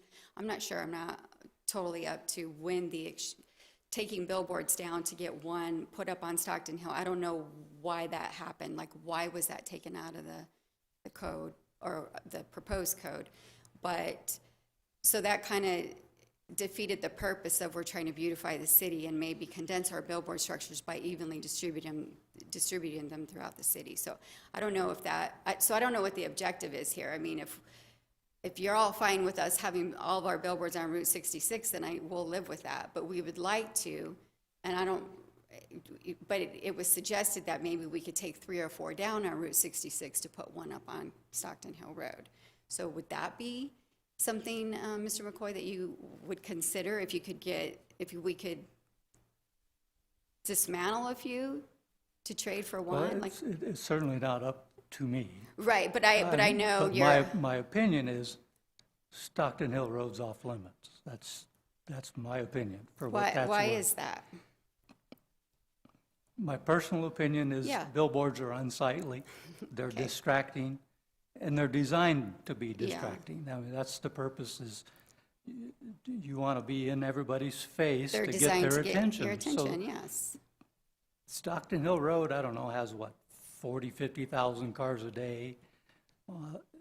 You don't need to distract drivers. That's one of my biggest oppositions. Plus, I think they're unsightly. And for me to commit the city of Kingman to have to look at one for the next 100 years or longer, well, it would be the city's. I'm not willing to do that. It would be the city's option on how long they signed a lease for. So just because the billboard structure lasts 100 years doesn't mean the lease is 100 years, and that would be the city's discretion. Well, I've been in Kingman 60 years, and I remember the billboards on El Trovador Hill and the ones over by the old smokehouse, and they're still there. Yeah. To the best of my knowledge. I get what you're saying, but like Scott, I have a problem, and you as a resident of Kingman well know, as soon as you cross underneath I-40 on north, what's the sign there on the right-hand side by Arco State? Traffic danger zone. Yeah. We already have enough problems, and I think trying to take few down to put one on a heavily traveled Stockton Hill Road where people already can't handle driving Stockton Hill Road as it is, I think would be a distraction but I understand and I get, and I would be for it, but just Stockton Hill Road is not the place for that right now. The FHA did a complete study on billboards, distractions of billboards versus traffic accidents, and it was pretty extensive survey, and it was conclusive that digital billboards are not contributing to accidents. But the other side of this proposal, or the caveat to this, was that we were only proposing to put these digital signs on city-owned property so that the city could generate revenue, extra dollars, that could maybe be used a grant for the historic preservation that you were just discussing. So the city would generate revenue and income. If you have to look at billboards in the city, why not be part of the revenue stream? And, back to some of these billboards have been up for 60 years is because the property owners, that's their residual income. Some of them are on fixed incomes, and that check they get from the billboard company makes a difference to them. I would also add that most of Kingman, the majority of Kingman, and I don't know what the percentage is small business, right? Billboard advertising is the least cost per thousand of any advertising in the city offered. So it's the cheapest form of way for these small businesses to get the word out that they exist and that they that they would like to compete for your business. And so that's why the billboards last as long as they do, because they do work. So those are some of the reasons, but it seems like it just changed when we took out the takedown. The purpose of beautifying the city maybe kind of melted away, because the intention was to get rid of a few on Route 66 to replace one on Kingman. So, but maybe that's not the city's intent. Maybe that's not important to the city. I don't know. We thought we were being part of the solution, not the problem. And so, and of course, having more equal and even distribution for us works really great for Lamar too. So we were willing to take down a few on Route 66 to get one, or whatever the exchange was. I think it was 4. I came late to the conversation with the sign ordinance, and I apologize for that. No problem. I think in general, most people would like to see billboards disappear, but if the trade-off is take 3 down and then sacrifice Stockton Hill Road to install them, then don't take them down. Okay. That's your me. opinion. That's my opinion. Okay. No, I respect that. I mean, you're not the first person that's, called my product litter on a stick. It's totally fine. I get it. I think to your point, I think Yeah. unfortunately you made a good point that FFA said maybe billboards aren't distracting. Something's distracting people on Stockton Hill and there's no billboards. So Yeah. I think that's me as a safety, I was just dumbfounded when I first moved here and I saw this sign. I'm like, wow, we got a problem? Okay. But Yeah, that's how I look at it. It- People are distracted without Yeah. a billboard. It's priorities, it's a priority thing, and we thought that we, could be part of the solution, and that was I get that. that was our way of doing that. Yeah, we can take down some, if the idea is to update our billboards, and the digital billboards, like JJ said, was you can use them they could be part of the emergency evacuation system in Kingman. They're used for Amber Alerts. They're used for the FBI, America's Most Wanted.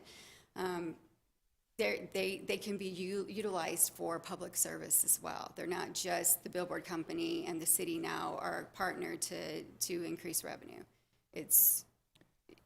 They do have a bigger purpose than regular static billboards is what I'm saying. I'll ask you a quick question, Sure. and my information may be incorrect, but is it not, billboards are not allowed in the city of Lake Havasu, is that correct? That's correct. Okay. Richard, what properties does the city own, just out of curiosity, on Stockton Hill? Are you aware of that? I don't mean to put you on a spot, but. Well, there's only 2 that I'm aware of where there's been at least some possible discussion about doing a sign. One is, it's between Home Depot and where the Safeway is there up on Gordon Drive. There is a parcel, basically a drainage parcel the city owns in that area. That's one potential location. Another one would be, there's some city-owned property at the corner there of Hall Street and right across the street from the post office.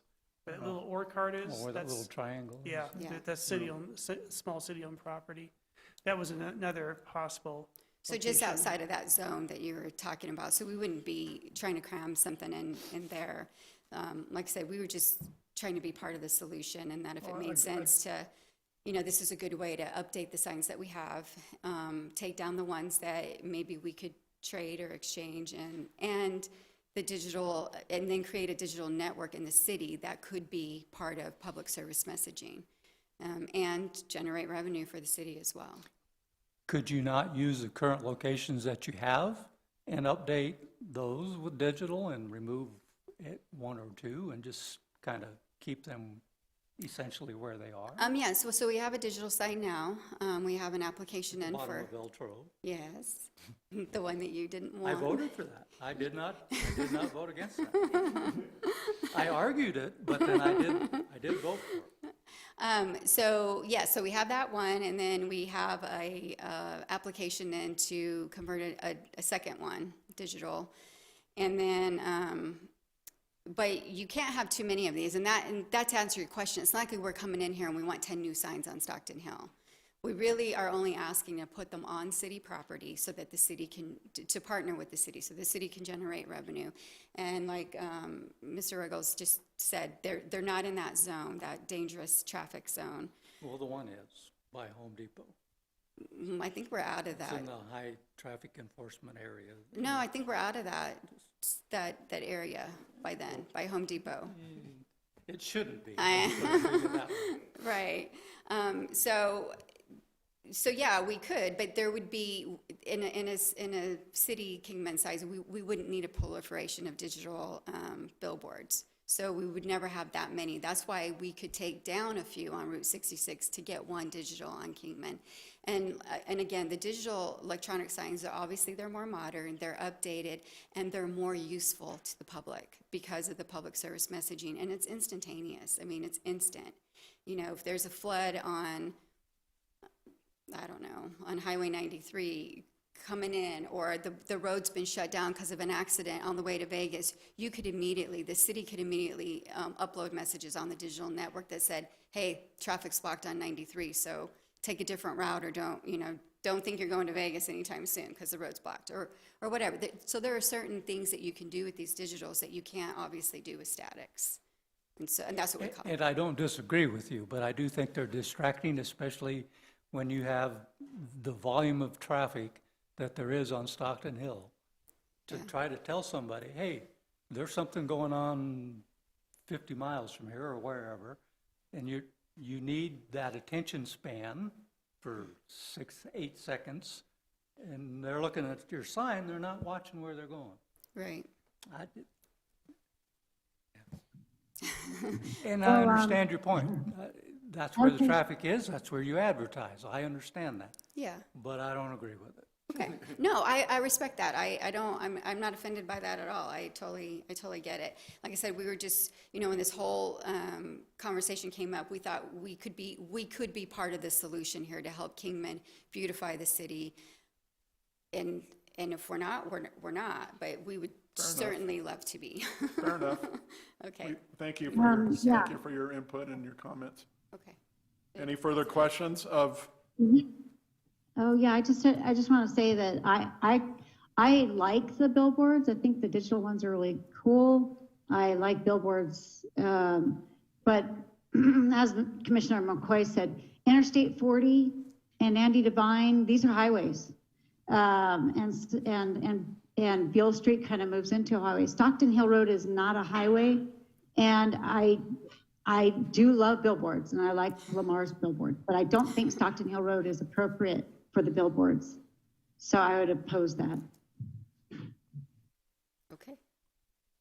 Anybody else have any comments of them or questions? All right, I hear none. Thank you, ladies. Thank you very much. So, Richard, you would like a recommendation, as I see. Yes, sir, I would. It's taken in your recommend making changes as stated.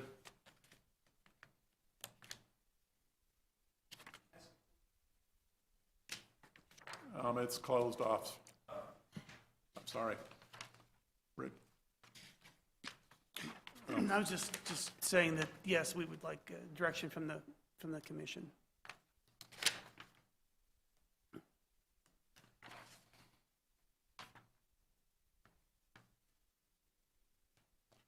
So, as it is in these recommendations, Richard, then we're just going to leave the billboards on Andy Devine and Interstate 40 and US Highway 93 and Beale Street as it is, and not recommending any changes onto Stockton Hill. So the state, right, I mean, the language that's proposed in here does not specifically say anything about Stockton Hill Road. Okay. It would, however, at least open up the possibility of having a city-owned property, which could be on Stockton Hill Road, but you would still have the conditional use permit process by which you could consider whether it's the appropriate location or not. If you don't want to even entertain that idea, then you would simply not, I guess, not allow it on city property, unless it's within the existing sign corridors, for example. Well, again, my personal opinion is Stockton Hill should be off limits for billboards. I don't care who owns the property. I have agree. no problem if you want to expand it on 66 and Andy and other areas in town, although I'm not fond of them, but I would not support Stockton Hill Road. I agree. I recommend follow this, as Scott stated, no billboard signs on Stockton Hill and leave it as we have stated here on Interstate 40, East Andy Divine, US Highway 93 and Beale. Anybody else concur? So you would be interested in not expanding that to city-owned property? Yes. What about the I-1 and I-2 zones? Are you interested in changing that at all or leaving it the way it is?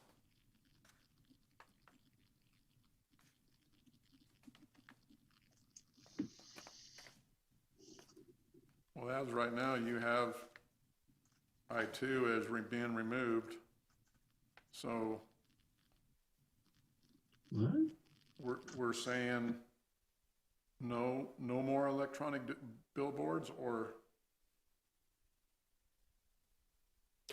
What the staff changes here would expand the area that billboards could be allowed in the I-1 and I-2 zones within the sign corridors where they happen to lie within the sign corridors. so where they're basically where they are right now.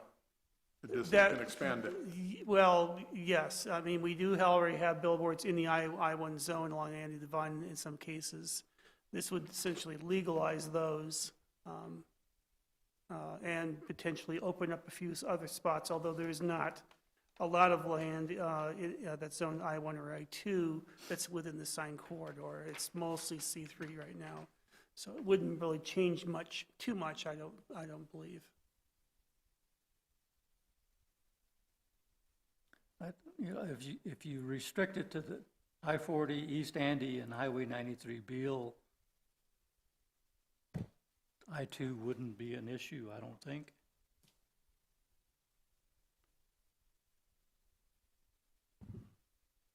And as long as CUP is recommended for any application for a billboard.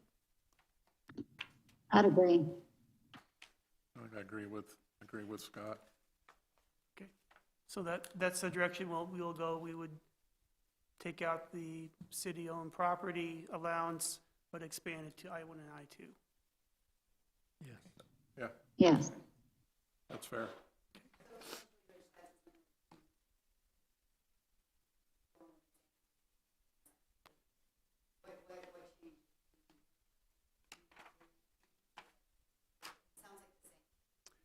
The change would be that they would be permitted in I-1 and I-2 where they are not permitted now in those districts.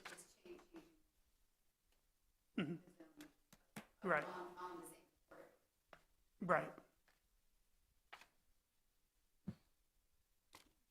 I believe that's the consensus anyway. Yep. Okay. Everybody agree? I have one more question, if I can.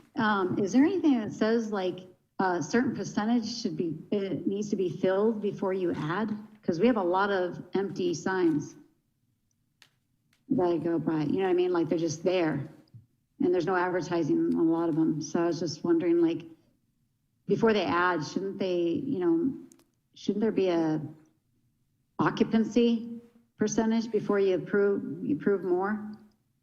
Or is Well, that any? what I would say is that the conditional use permit provides the commission that discretion if they believe that, there's an overabundance of billboards already within an area. What we do not do is regulate the content of what's on the sign itself. We only regulate the structure. And you also have the issue that it's not just Lamar, there are half a dozen, probably, billboard companies in Kingman.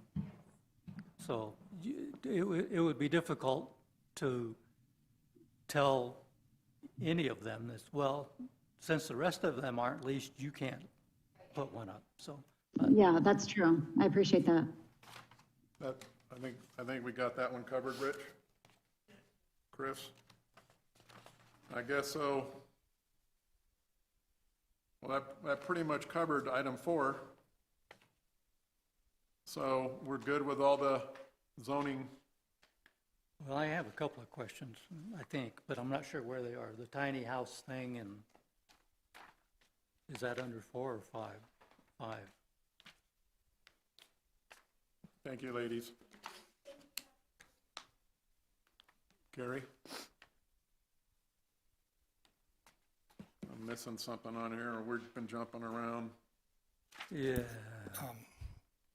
Chair, members of the commission, Gary Likeness here. I'm keeping track. We have 14 items that we wanted to present to you tonight. We've made it through 3. Items 1, 11, and 14. So the rest of them are fairly straightforward, and hopefully they'll move a lot more quickly. So if you want to continue, I'll continue with our. Let's knock it out. All right. So if you could turn to page 2 in your packet. There is a section at the bottom, says item 2, powers of the planning director. Just give you a second to flip over there.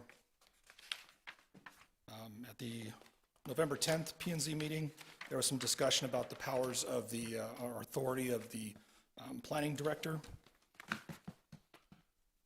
Oh, yeah, I should.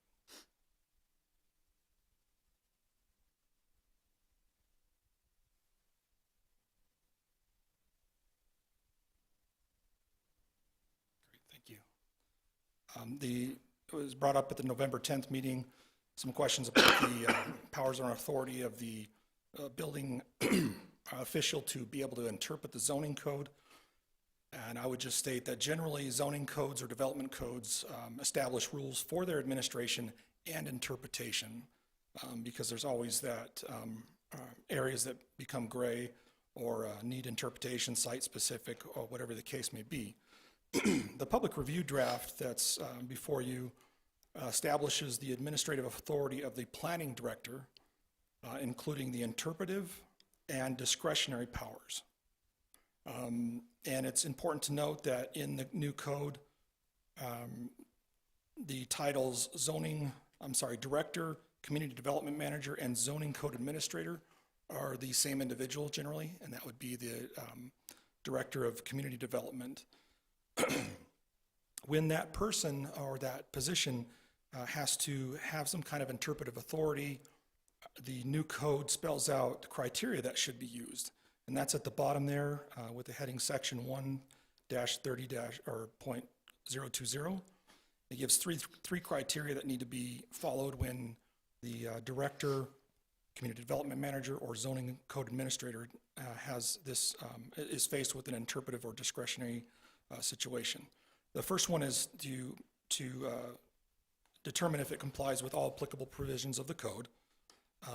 Second would be to the act would ensure the compatibility with its site, surrounding properties, and the community. And then third, the decision would need to be consistent with the general plan. So those are kind of 3 items that director can lean on towards their, and is required to look at when they have interpretation authority. And currently our building official is the community development manager. So this authority and power would lie in that position.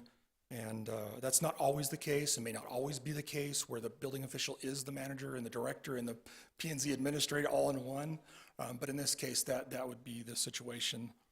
So that covers that section. The next page just has two sections that spell out to the community development manager, sort of what the code says they're going to be responsible for. That's carrying out the intent of the general plan and the code.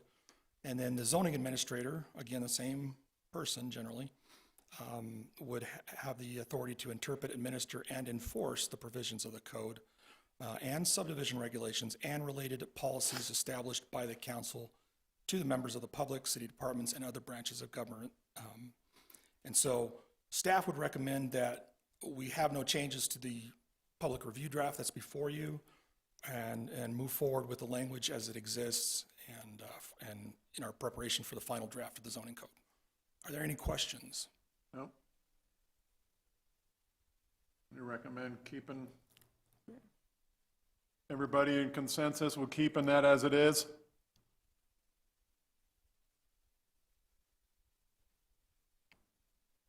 I think so, yeah. Yes, absolutely. All right. Okay. Thank you. Next section we'll move on is on the lower half of page 3. It begins with residential zones. That table there just describes the zoning districts, the term we use, R15A, and then to the right would just describe that zone in more detail, residential, single-family attached, and so forth, all the way through commercial and industrial zones. In the column on the right, and this will begin our discussion, I'll hold off on that. Moving on to page 4, towards the bottom. The next item, item 3, is the removal of the R18 zone, and that is, as you see in that table, is a residential single-family zone with an 8,000 square foot lot minimum. So if you're subdividing or providing a new subdivision, if you're in an R18 zone, you'd have to provide at least 8,000 square foot lots within that subdivision. What is being proposed is that the R18 zone is removed as a tool in the zoning code. And the main reasons for that are the current most popular zone is the R16 zone, which is the 6,000 square foot minimum. The R18 only is about 13% of our total R1 zones within the city. Working with LWCR consultants and staff, we determined that to reduce the number of zones that we have cluttered in our zoning code to update it, remove the R18 and just rely on the R16. And therefore, any place that's zoned R18 currently would be redesignated as R16. And that would, again, only really impact future subdivisions as they would be allowed to then have 6,000 square foot lots. Within that, the standards are entirely the same as far as setbacks, height, things like that, and use is allowed. So again, it would just be eliminating that 8,000 square foot option for the 6,000. There was some concern about that was raised by the commission, and we're here just to answer any questions on that. But we would recommend moving forward with the removal of the R18 zone. Why couldn't you have had this like 4 months ago, 5 months ago? You effectively are eliminating R18. Correct. You're downside, so if somebody invested in property R18, you're downsizing their zoning to R16. Right, they would be allowed to still subdivide at 8,000 square feet if they wanted to, 8,000 square foot lots. But this would effectively allow them to have smaller lots if they wanted to produce a subdivision. Wouldn't it be just as easy just to make it R16/8 and keep that designation? Or can you not do that? Well, it doesn't serve, I think, the purpose that we want to get at, because the next zone up is R110, which is a 10,000 square foot lot. So if you reduce the R18 or eliminate the R18, basically you can have 6,000 square foot lots all the way range up to 10,000 if you. 210. Yeah. No. Actually, you can go bigger than that if you want. It's just standard. 6 is the minimum. With the 6 standard. You can go from 6,000 to 9,999 with the R16 standard. In fact, if you had an R16 zone and you wanted to subdivide, you could make 5-acre subdivision, 5-acre lot subdivision. 5 is just the minimum you can go, the smallest lot that you can produce. So. I don't agree with this, and I'll tell you why. And I brought this up last time. We had planning and zoning had a packed house of residents that had the R110, that I believe was R110 over on Wallapai Mountain Road, and people buy their properties based on what the current zonings are around them. There's no reason to get rid of the R18. If it's already there, then why not just comply with it? And it's not going to make a difference to take out an R18. I tend to agree that if I bought a piece of property at some point in time, or if I'm buying a piece of property at some point in time and I want a little bit larger lot, and I see that everything around it is R16 on paper, I would hesitate. Exactly, that's what I'm saying. Because I don't want to sit next to an R16. And that's what I'm saying. You have people that have bought property based on zoning next to them being R18. And we heard the arguments from the residents saying that they did not want the smaller density, smaller density subdivisions. And that's why they purchased where they did, like hypothetically Granite Bluffs. You have that Granite Bluffs, this was the dispute that we had, the packed house. Granite Bluffs was 20,000 square foot minimum, R20. And then you had the R10 and then R6. So the R10 was a buffer zone.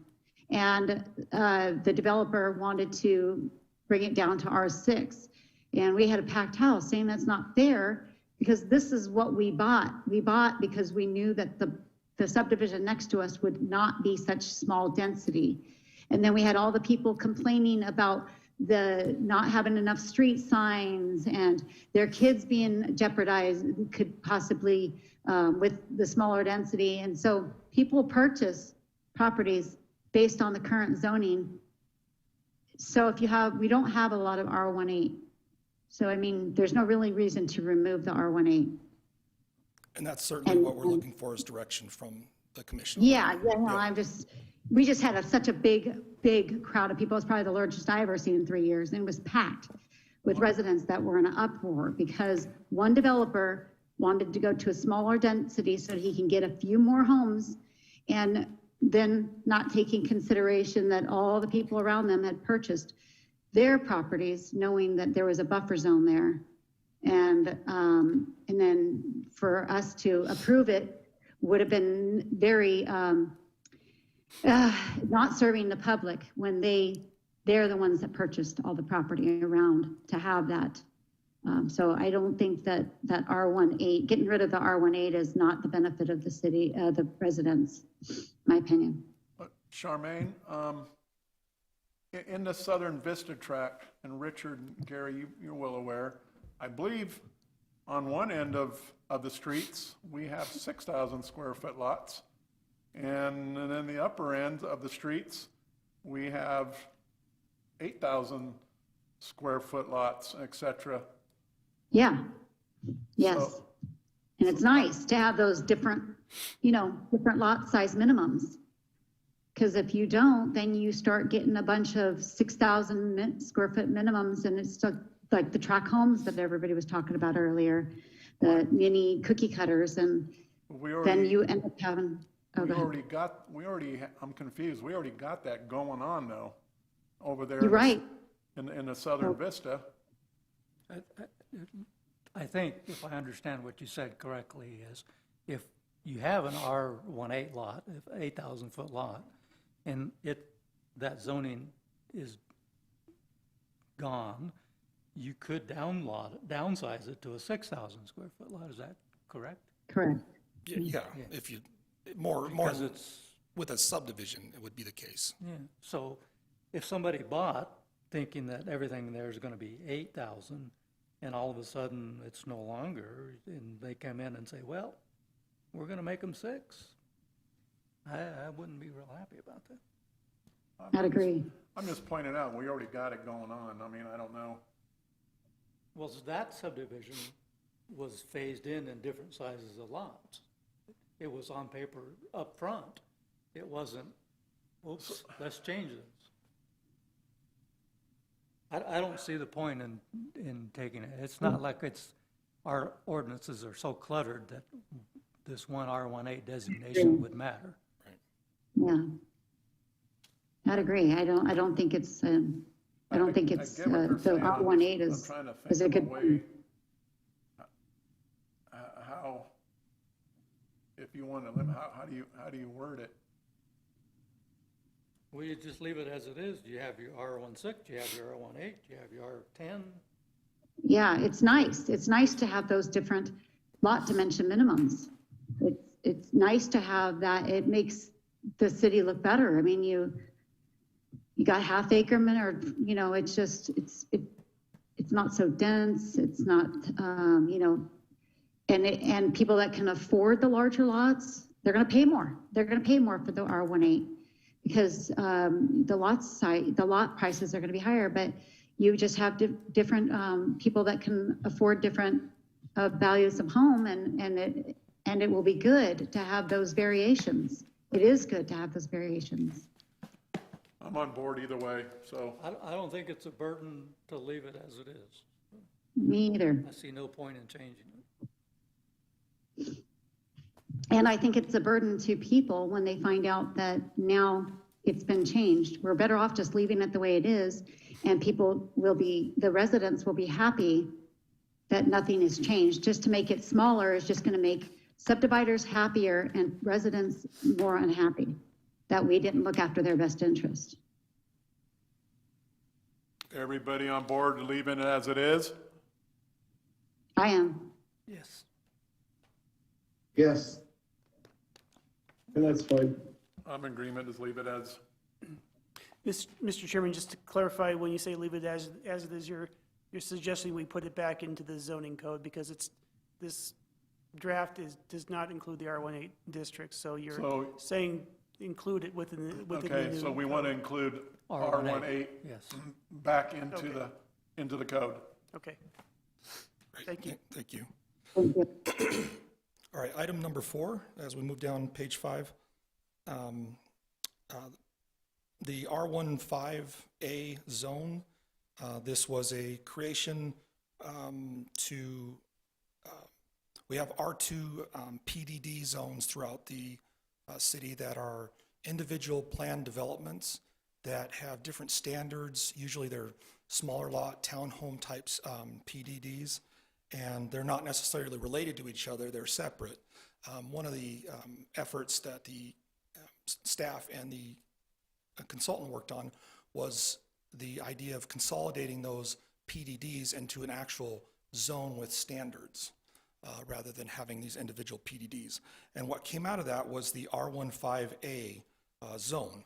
The purpose of this, again, was to consolidate those R2 PDDs and have those various standards into one zoning standard, easier to apply for staff, easier to understand for developers and builders. Staff has recommended, excuse me, that this R15A zone, because it is really small standards and is meant to just consolidate those R2 PDDs, that this zone not be applied elsewhere in the city. So in other words, someone couldn't come in and rezone their property to R15A. It's just meant to consolidate the R2 PDDs and then close the door on that. So staff would recommend that we add language in the new, it was intended to go in the draft, but since it's not, we want to make sure that you're clear that we recommend that in the final version of the public review draft that comes before you in January, that the R15A is included in the code, the proposed code, but that it's clear in the annotation or the notes that it's not to be applied elsewhere in the city. And that would be, that's our recommendation on that. Any questions? Mr. Chairman, if I can jump in, Roger Eastman, Leasewise Consulting. Yeah, this is a really good catch by the staff, and we absolutely support this revision. So I just wanted to make that comment. Thank you, Roger.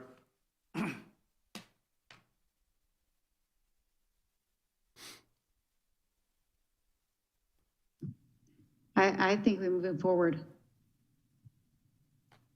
I'd agree with Recommend it. adding the language as stated above. I do. I'm in agreement. Scott? Yes. And everybody else? Chris? Yes. All right. Okay, thank you. Item number 5, again on page 5. This is in regards to tiny homes. This is, bear with me, a little difficult to explain, but, oh, you want me to go down, don't you? Sorry about that. You're fired, Gary. I know. There it is up on the screen. Now you're hired back. The end note on table 3-20.040E.E allows tiny homes on 25 by 100 lots in the R2 zone, if on sewer. This is the current standard in our zoning code. Staff is recommending that we have a discussion with the commission as to whether or not to change this to require the lots to be 50 by 100 to have a tiny home on them. This, again, would be different from what's in the current code. The concern is that we have a history of subdivisions that were platted at 25 by 100 lot sizes. Over time, and through the zoning ordinance history, these lots have been combined into buildable lots that are 50 by 100. And if you look at the tax assessor information, all these parcels are basically consolidated into 2 of those 25 by 100s, creating that 50 by 100 lot, which we then consider buildable. What was opened up was this option to have a tiny home on a 25 by 100 lot. We haven't had a huge influx of tiny home requests, and the caution to change the code as it's written now to require tiny homes on a 50 by 100 is that if the provision continues in the new code, then people that come in and want to split lots or parcels from 50 by 100 into 25 by 100, we would have to be approving those. And then over time, those will be sold to individuals throughout country or the world, who knows. And so then we'd end up with all these 25 by 100 potential 25 by 100 lots that just aren't really buildable for anything other than a tiny home, which there isn't a huge demand for those. So staff would recommend that we actually move in the new code to have the tiny homes be not provided for on 25 by 100s, but by 50 by 100s or greater. And that would be staff's recommendation in the new code. Hopefully I've explained that. Does changing the lot size have any effect as to where they would or would not be allowed within the city? Right. So in the R2 zone where they're allowed, they would still be allowed in that zone, but they would be required to be on those consolidated lots that are 50 by 100. In the lots that, and there's many of the orphan lots that are 25 foot scattered all throughout the R2 zone, if I remember correctly, which was the original infill project that tiny homes was supposed to address. What happens to those? They become useless unless one neighbor or the other buys that little 25-foot lot. Right, and that's what staff is recommending to include in the new ordinance, is to prevent that from happening where we get requests to split those 50 by 100s into 25 by 100s, and then we have a surplus of 25 by 100s that can't be built on because no one wants to build a tiny home on them necessarily, and then you end up with these vacant lots or slivers between homes in neighborhoods, and it just wouldn't make sense because the demand for tiny homes is not there. That's if you allowed them to split a 50-foot lot. Right. But the existing 25s that are basically orphan lots right now, because you can't build it unless you're going to build a tiny house on it, or it's in the wrong zone, what do you do with those? Well, overwhelmingly, the 25 by 100 lots are consolidated with another lot. Okay. So they're, generally speaking, throughout the city, they are 50 by 100. So you don't see an influx, or you don't see a great excess of single 25-foot lots that are not buildable? No. Okay, thank you.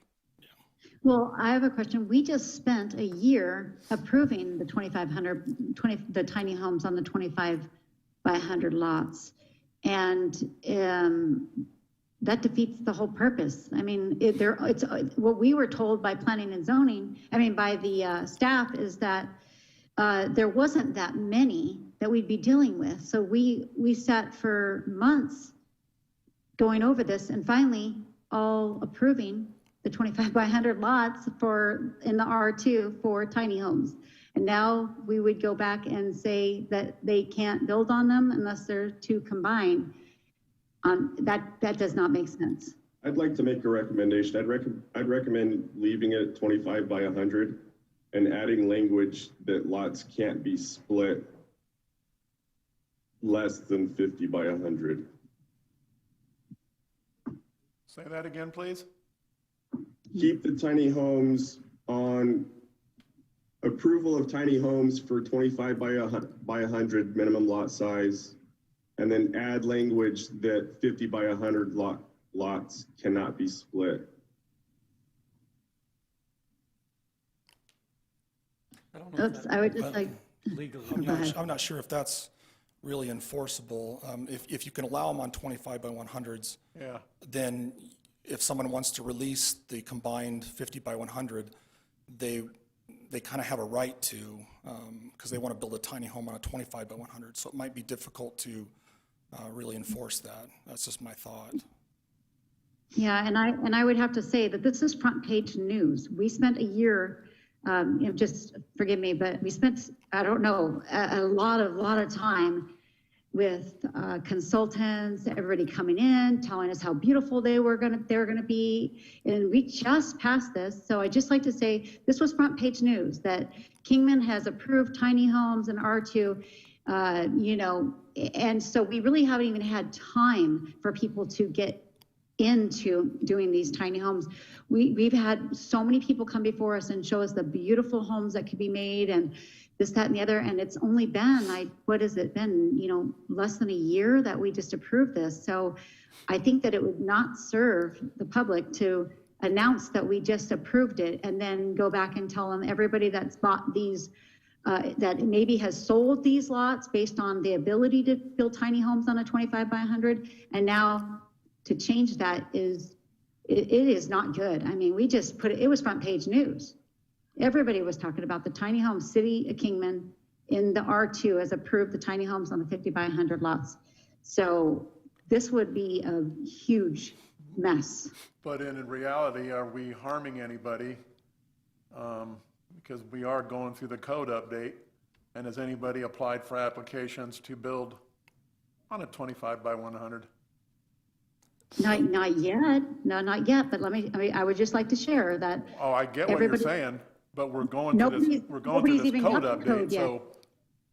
Nobody's even got this code. I haven't talked to one person that is even aware of this code that the city is recreating or, changing. They're not even aware of the code changes that we're all working on. So when you go from front page news to all of a sudden going back after who knows how many lots have been sold. We don't know how many lots have been sold based on tiny homes being able to build on 25 by 100 R2 lots. Right. It could be just horrible situation to have this in here at this time. If I may, we, at the Community Development Department, we receive all requests to split 50 by 100 lots into 25 by 100s, and we haven't seen that. So there haven't been any that I recall being proposed. What we had to consider is the benefit of tiny homes, which are still allowed on 50 by 100 lots in the R2 zone, the benefit of allowing them on 25 by 100 lots weighed against the potential of having, picture a 200 foot lot that has, just a row of 25 by 100 lots. If we do release, if we move this forward, those 25 by 100 lots could then be reduced down to 25 by 100 and sold off to investors individually. And then what you would end up with is no one really wanting to build a tiny home on those lots, but they're all owned by different individuals throughout the country that never can get together and combine with the neighbor next door and build an actual home on the lot. So what you might end up with is a lot of negative space in these neighborhoods, empty lots that are slivers, 25 by 100s. So the benefit of the tiny homes had to be weighed against the potential, not abuse, but the potential of having those neighborhoods become 25 by 100 dirt lots that never get built on because the tiny home standard wave may have come and gone or is still here. Whatever the case may be, it's still allowed. It's just had to be weighed against the negative potential of those lots being split. So what you're really saying is we got a better chance of filling these lots in by having a 50 by 100 standard than as we proposed in the history in the past, 25 by 100s. Right. Absolutely. Well, that is not what we have been pushed upon us, saying. And we were all, I would say half of us were against the tiny homes, half of us were for it. And we had paid people, everybody came before us saying how wonderful it was going to be to have 25 by 100 so that people can fill these in. And there hasn't even been enough time to begin that process. We just passed this, and one of the biggest drawbacks to the 25-foot lot for building a tiny home in the city is it has to be served by sewer. And if you look around Kingman very hard, you're going to find that there are virtually 6 or 10 of those lots in the entire city that are available.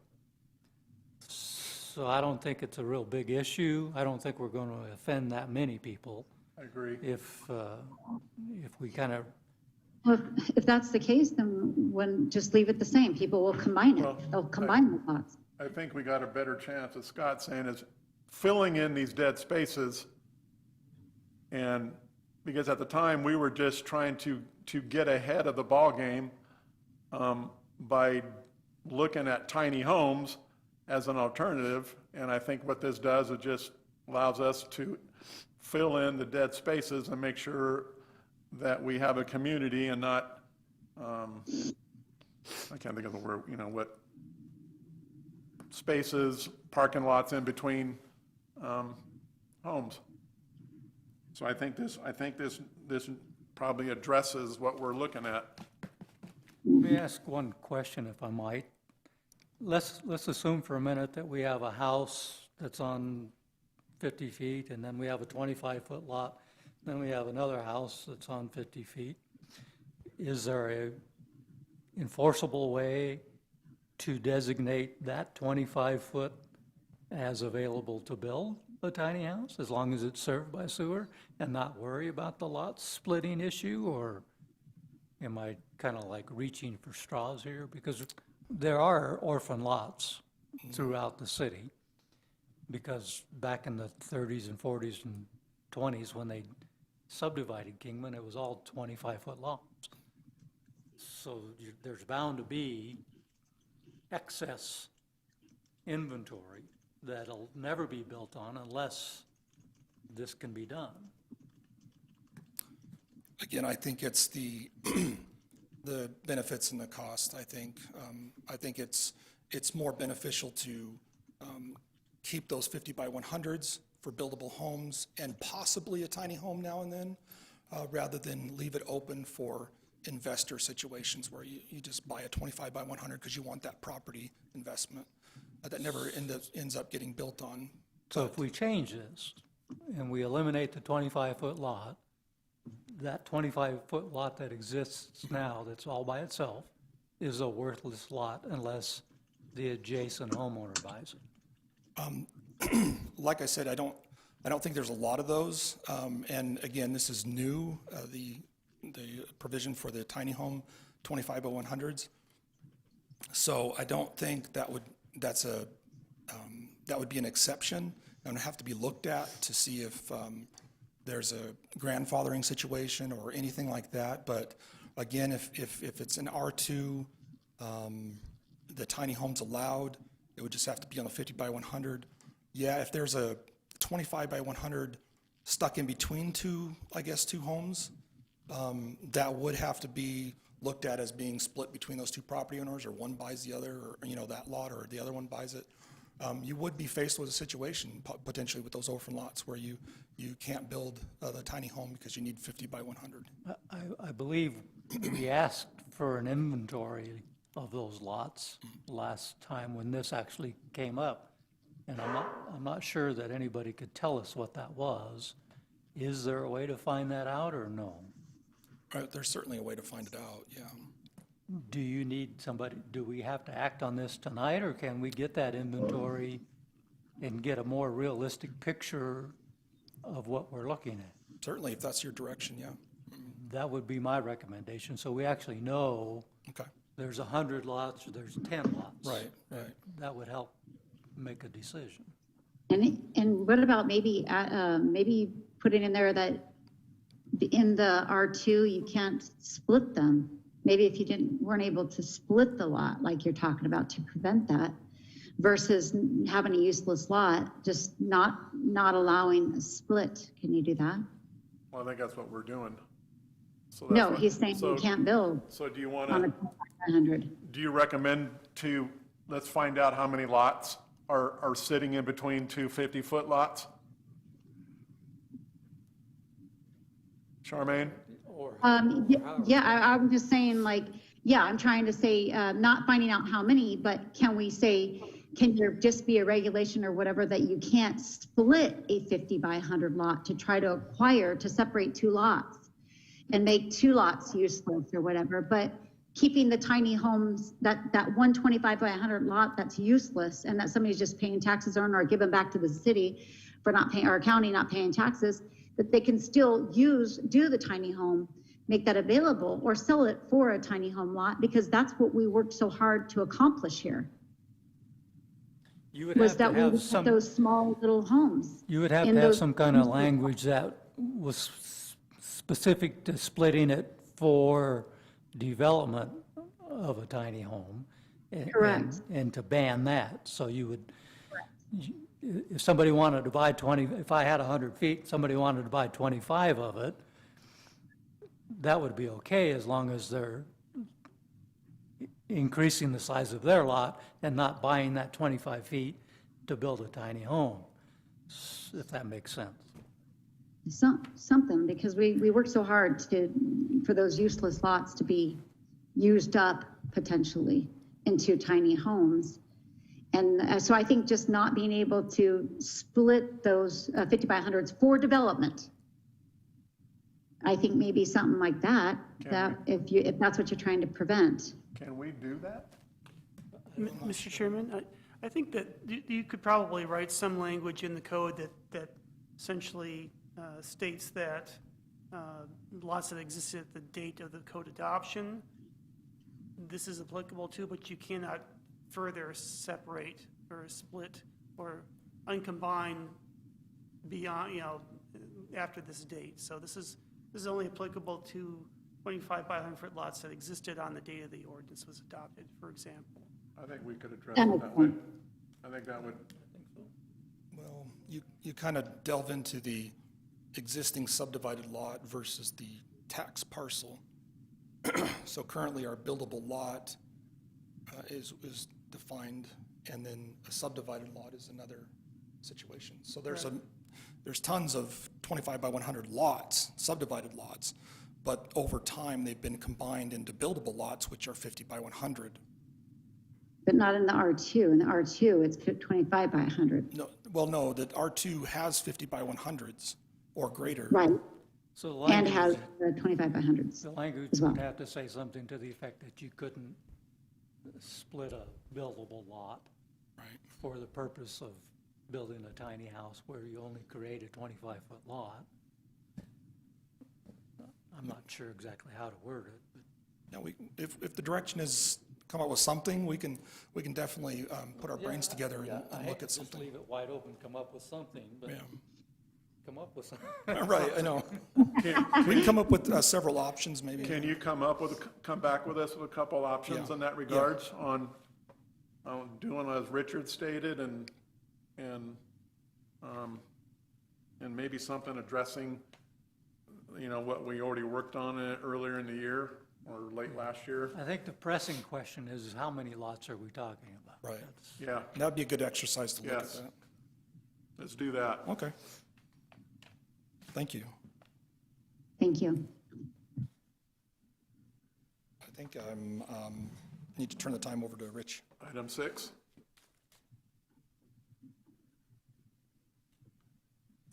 The next one's within the next 15 minutes. Let's see if we can do that. All right. A little too far, it looks like. Here we are. Last week, the City Council passed Ordinance 1950, and that deals with the Marijuana Smart and Safe Act, Prop 207, which does allow, will be allowing recreational marijuana in Arizona. What the council passed only affects the municipal code at this point.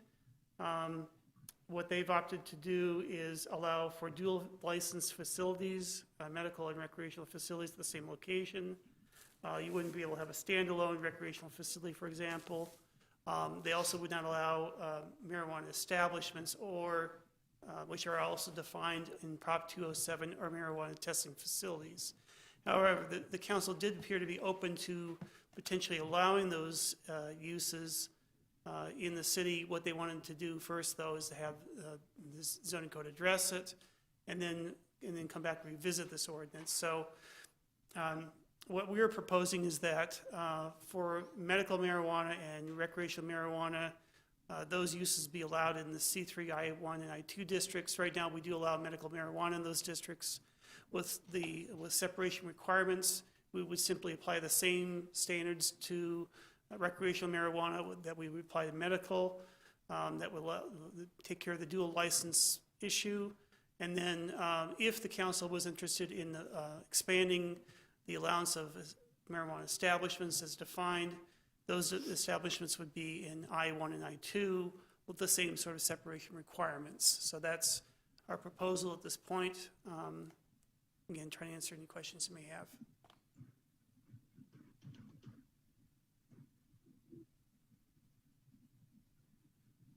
I'm going to abstain from this conversation because I don't support medical marijuana or recreational marijuana, either one, so.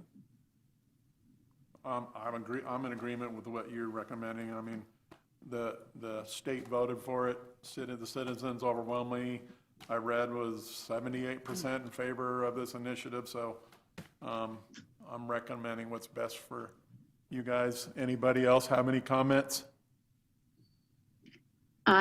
Based on my faith, I'm going to stay out of this, just abstain from getting involved in this. I don't agree with it.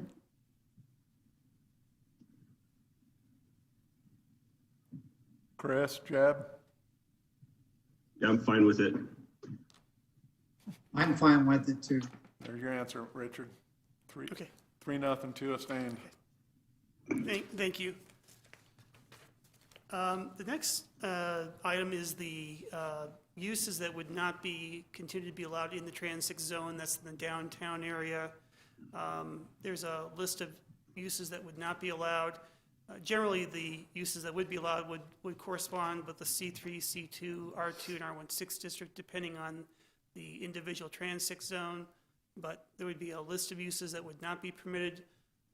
This is a concern that was raised by several on the commission. At this point, we're just recommending that those be carried forward. However, this is open for discussion. If there's any things that you feel should not be on that list that we should continue to allow within the Trans-6 zones, we can certainly make changes.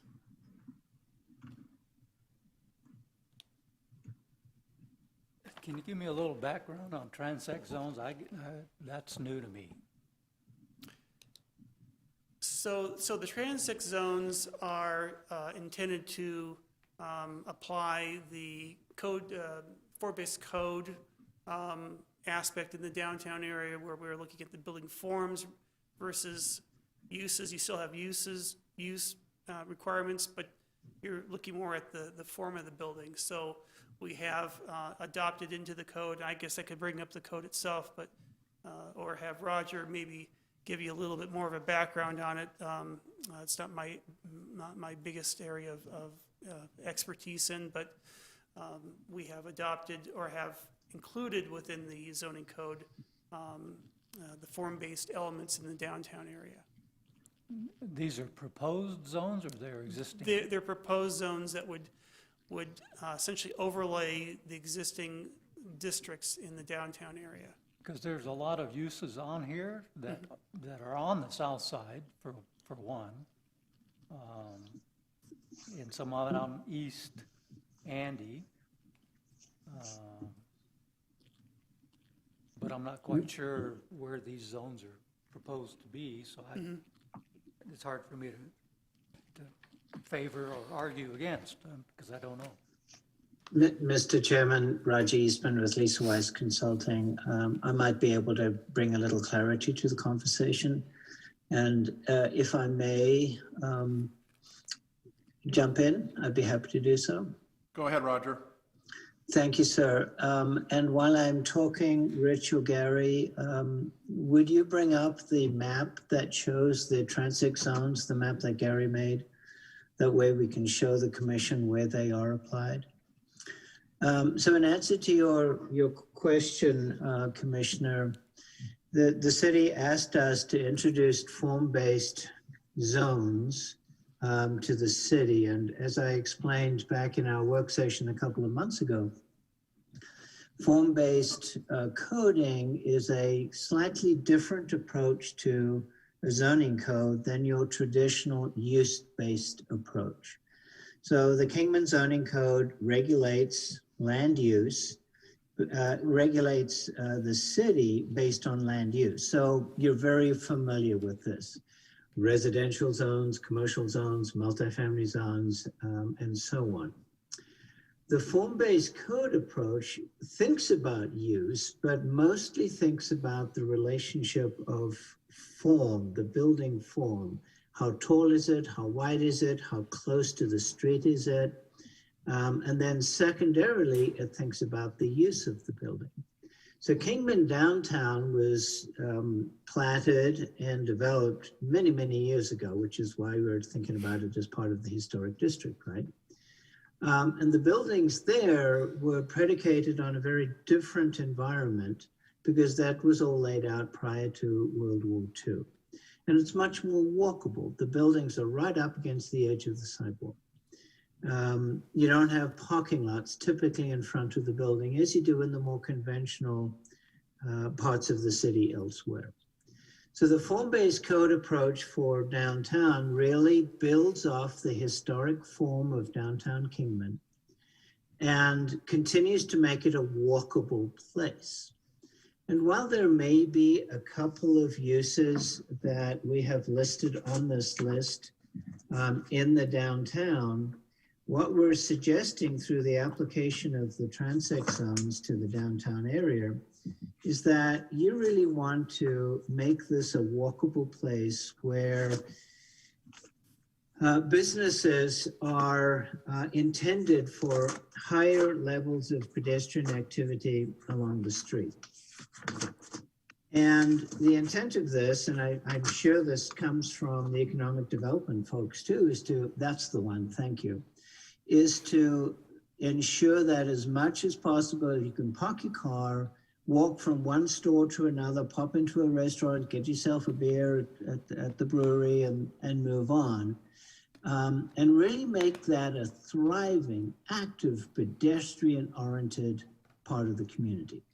And we use this thing called a transect or a transect zone to help regulate the character of the area. So you can see, and I presume you can all see that on your screens, the darkest color on the bottom there on Beale Street, Route 66, is the T5 Main Street zone.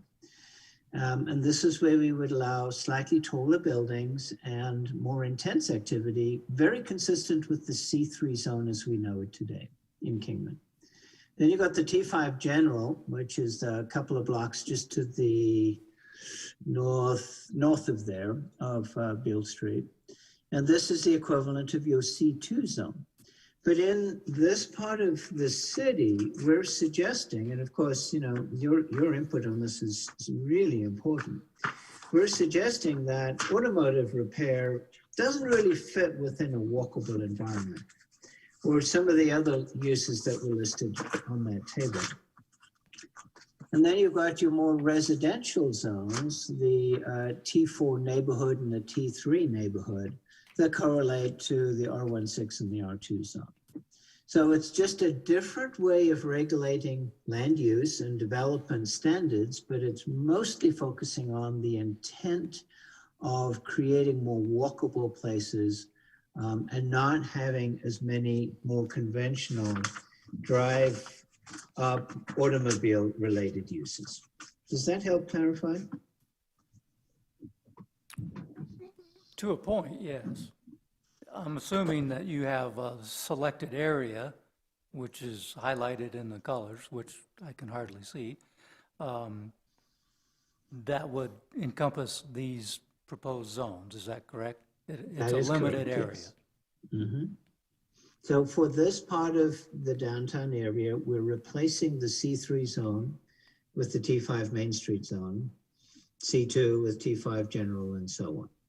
And then we're saying, and actually the city was very, very fortunate here, because the development standards for C3 and C2 in terms of building height, building placement, lot width, and so on, actually matched the walkable intent of the downtown. All we're saying in the table that Rich had up earlier on a different screen view was that certain uses like warehousing, wholesaling and distribution, car washes are just not appropriate here. They haven't been established here and are highly unlikely to. And that we should just say they're not allowed. Now, let's be very, very clear here. You've all heard of Proposition 207, not the most current one, the recreational marijuana one, the Proposition 207 from some time ago. Property owners can file and say, hey, I don't want to be subject to this new standard because you've written a new land use law that's taken a use away from me. You've taken away my right to have an equipment rental yard in the T5 Main Street zone. And they can file for a waiver with the city, and the action of the city council could grant the waiver so that somebody could, if they truly wanted to, put the equipment rental yard on Beale Street. I would argue that it was highly unlikely. They don't have enough space to do that. They certainly might have the right to it, but practically and economically, is this the right place for that particular use? That would have to be determined. Well, as an example, you have automobile service stations, convenience stores, truck trailer rentals. Mm-hmm. Those all exist on Andy Devine at around 5th Street, 6th Street. So under this proposal, those would not be allowed? No, those would become not, if there is any one of these uses in this area as mapped, they would become non-conforming uses. At no cost to At no cost to the property owner or the business owner. Okay, thank you. Yep. So that- Oh, great I guess- questions. Thank you. Yeah, so I guess one of my concerns would be so if they're existing there now and this change happens, they couldn't sell it as it is. They'd have to get a conditional use permit, correct? So they couldn't, everything's already there. Everything's already there, that's what I'm saying. Under the current zoning, everything that has been okayed is already there. So I guess the concern would be that if you're selling something as an owner, that owner now would not be able to sell that to another party because say hypothetically the U-Haul down there, if they wanted to sell it to another party, the U-Haul business, that really wouldn't be allowed. So I'm not sure, Commissioner Keith, why that would be so. A change of ownership doesn't eliminate the non-conforming right that the property owner has. You're just transferring ownership of the property. To my understanding, you do, because it would now require the new owner to get a conditional use permit if it doesn't fall in line with the current zoning. I would have to defer to staff on that because I did not know that that was a condition of your existing code. I don't believe it's true for the public review draft that we're talking about. Yeah, our existing zoning ordinance does not, a nonconformity runs with the land. If an owner takes an affirmative action to get rid of a use, yes, then that goes away. But as long as the use continues, it can run with the land as long as it's there. It's grandfathered. Exactly. Basically, what we're saying is If they sell grandfathered it, in. Rich, Correct. if they sell it, they continue with the conditional use, they would not have to apply for a conditional use permit? It's grandfathered in, Charmaine. As long as the use doesn't change, it goes with the property. Oh, okay, because that didn't happen, before downtown. We had a lawsuit downtown that didn't happen, so that was my concern, that's all. It's grandfathered in, so Okay. everybody good with the recommendations?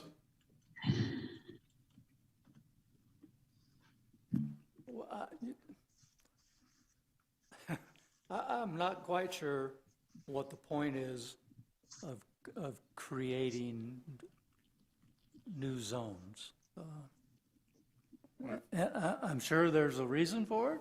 I'm a little slow at times. Chris? If I may, Mr. Chair, this was one of the driving initiatives of the zoning code rewrite. One of the primary deliverables and selection of the consultant, which turned out to be LWC, was to put innovative, more futuristic, form-based codes, if you will, which is a transect product, into our code. So this initiative was one of the primary initiatives of the selection of the consultant. I guess my question is, to what end? What's the point? Well, the existing uses are pretty much compatible with these proposals, so why are we creating another layer of zone? Well, and that is where, during the initial drafting of the zoning code, where this came in, because a transect zone can be an overlay zone. All right, so it's really overlaid onto the existing zoning. And it really becomes ineffective as a design tool, because everybody's going to say, well, I'll take the underlying zone and I'll put the car wash in. I'll take the underlying zone and I'll put the repair shop in. I'll take the underlying zone, and they put all these uses in that you're trying to phase out to create your true transect so people can navigate. It creates walkability. It creates group activities downtowns and really fosters a more engaged, busy downtown. So staff, through many meetings ago, recommended that we don't go with the overlay zone. We get rid of the underlying zoning and make the transect zone the primary zoning. So it's really not another layer. It becomes the primary zoning for this highlighted area. So essentially, it's a tool to progress to a different type of zoning, for lack of a better description. Correct, known as form-based. To zone out some types of businesses and allow others. Correct. Makes it a more appealing district. Okay, to make it more of a historic type area. Or whatever we're looking, whatever's being looked at. Pedestrian friendly, okay. Yep, all of those. I got you. Yeah. Thank you. And Mr. Chairman, if I can just jump in there. Go ahead, Roger. You all summarized that perfectly.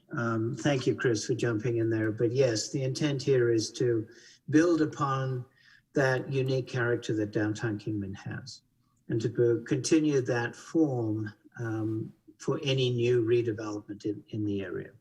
And we've written standards for the building frontages, for example, that gives any property owner many more tools for how to continue to build based on the historic patterns of development in downtown Kingman. I think I'm fine with it, so I would just like some clarification if somebody can email me showing me that a business owner, a current business owner, that's under the current zoning, when this changes over, that they can still sell that business even if it's non-conforming now, with it being grandfathered into the new owner, because that's really important when you have owners. I mean, this is a vested business, and when you run a U-Haul hypothetically, and you've invested everything you have, and you go to sell that, I just want to make sure that they're able to sell that as a U-Haul. Richard? Chris?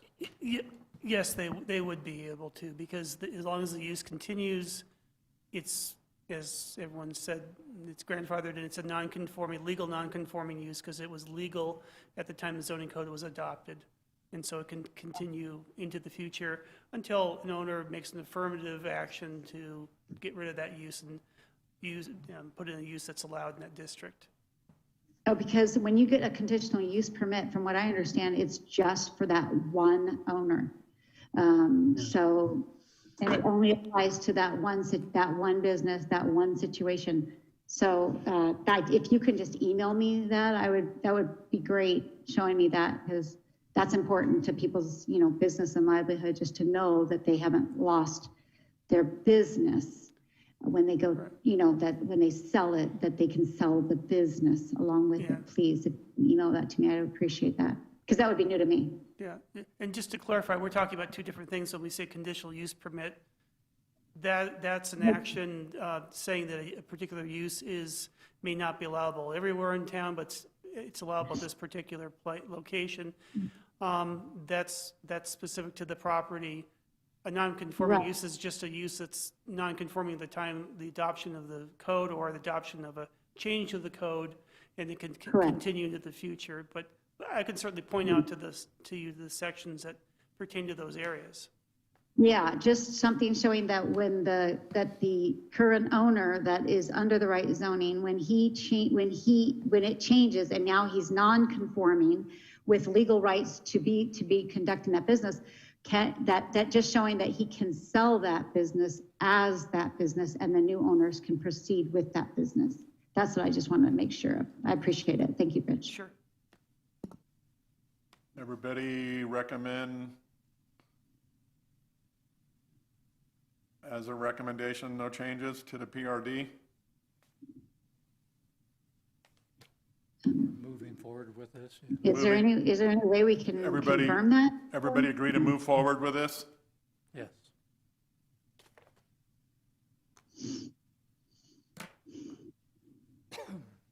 I'm looking for clarification first myself, so you would have to proceed without me. Thank you.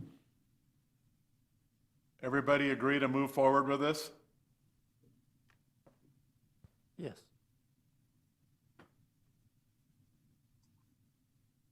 Yes. All right, I agree. Move forward, Richard.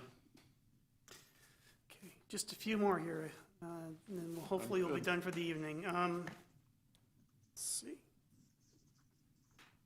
Better to get it done than put it off. Yep.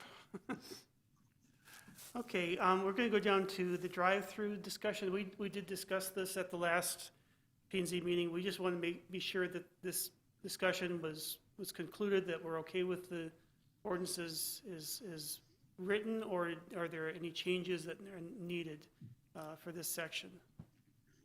Actually, Mr. Chairman, Rich, if I can jump in here, from our notes from the last meeting, we went back and looked at this particular section.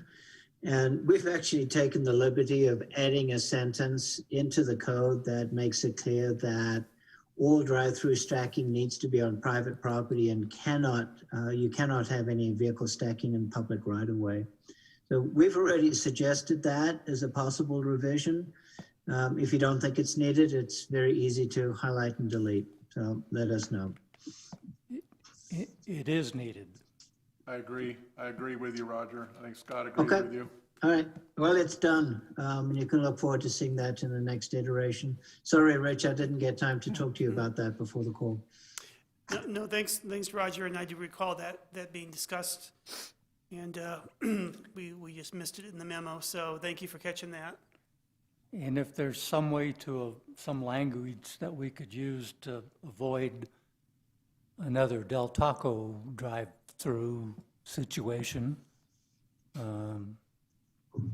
that would be a blessing.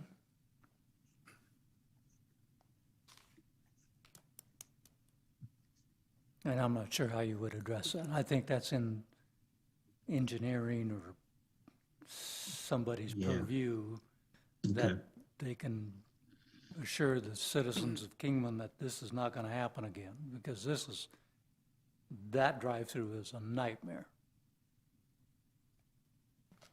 I would say some things, but I'll keep it to myself. I went through once. And there is a solution, but I'm not sure if the city's willing to pursue it. Go ahead, Rich, next one. Okay, we'll move on to the next one.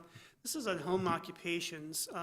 We didn't really propose any significant changes in the code as compared to the current zoning ordinance. However, our former planning director, who Scott knows, Tom Duranzo, had some suggested changes that he'd like to see incorporated. I had a conversation with him. The comment bubbles there reflect that conversation. Under B, there is the section regarding alteration in residential or agricultural character of the premises in connection with the home occupation is prohibited. We felt that there needed to be a little bit stronger language in there that says that alteration in the residential or agricultural character of the premises that requires a building permit as necessary to implement the home occupation is prohibited. An example I would use would be, and we have a few in town, would be a hair salon in someone's home. You almost certainly going to need a building permit to put in sinks. That would be something that we would not allow under the new code, just because the alteration that it would require to implement the home occupation. So that was one suggested change. It wouldn't necessarily prohibit those uses, but it would, if it requires a building permit, it wouldn't be allowed. There's some concerns regarding the, because we have home occupations that do generate a fair amount of traffic. We did add in the section regarding the amount of traffic that could be generated that's beyond what's typical based upon the trip generation manual published by ITE. That's sort of the Bible for traffic generation information. It's sort of a hard thing to enforce, but it is something that, we can at least point to, that if there is a complaint, we can maybe able to verify that there's more traffic occurring there than would be normal, and once you notice that there's more traffic than the normal, you know you have a problem. So we're recommending that language stay as is. There's another change to J, or another suggested change to J regarding trucks capable of carrying over 1 ton of payload. It says must not be parked on the premises. We would propose changing that to the parking or storage or the continuous operation of vehicles capable of carrying over 1 ton payload is not permitted in a residential premises with a home occupation license. I just think that's a little bit more clear, that's tied to the license itself, that you shouldn't be operating these types of vehicles out of the home. And then finally in N, this is something that's been added. This is something that's actually in our current code, that we don't allow motor vehicle repair, servicing, or painting in the as a home occupation. I believe it was inadvertently left out of the zoning code. We're putting it back in so that it's clear that that's a use that's not permitted. So we are recommending the changes as indicated here, but we're open to any commission discussion. I'm in agree with your changes, Richard. Okay. I have a question about A, where it says employment must be based, just limited to the resident. I have a little bit of an issue with that because there's a lot of home-based businesses that need a little help now and then. Mm-hmm. So I would not agree with A. And then J, and I don't know if this is a conflict of interest for me or not, but my business license is at my house, but I run a portable business, so to speak. Mm-hmm. And then J says I can't park my truck on my premises. And where else am I going to park it?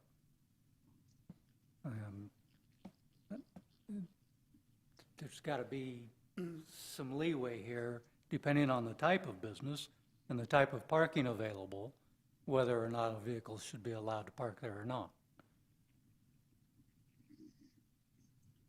So for me, Well, I would yeah. remove A and J, but Well, and I would just point out that A and J are actually in the home occupation section of the code right now. We would just be modifying the language that's there now. But So this only applies to home occupation. occupation, which yours is not a home. Well, I don't know if I'm a home occupation or not. I mean, I run my business out of my house, my shred business.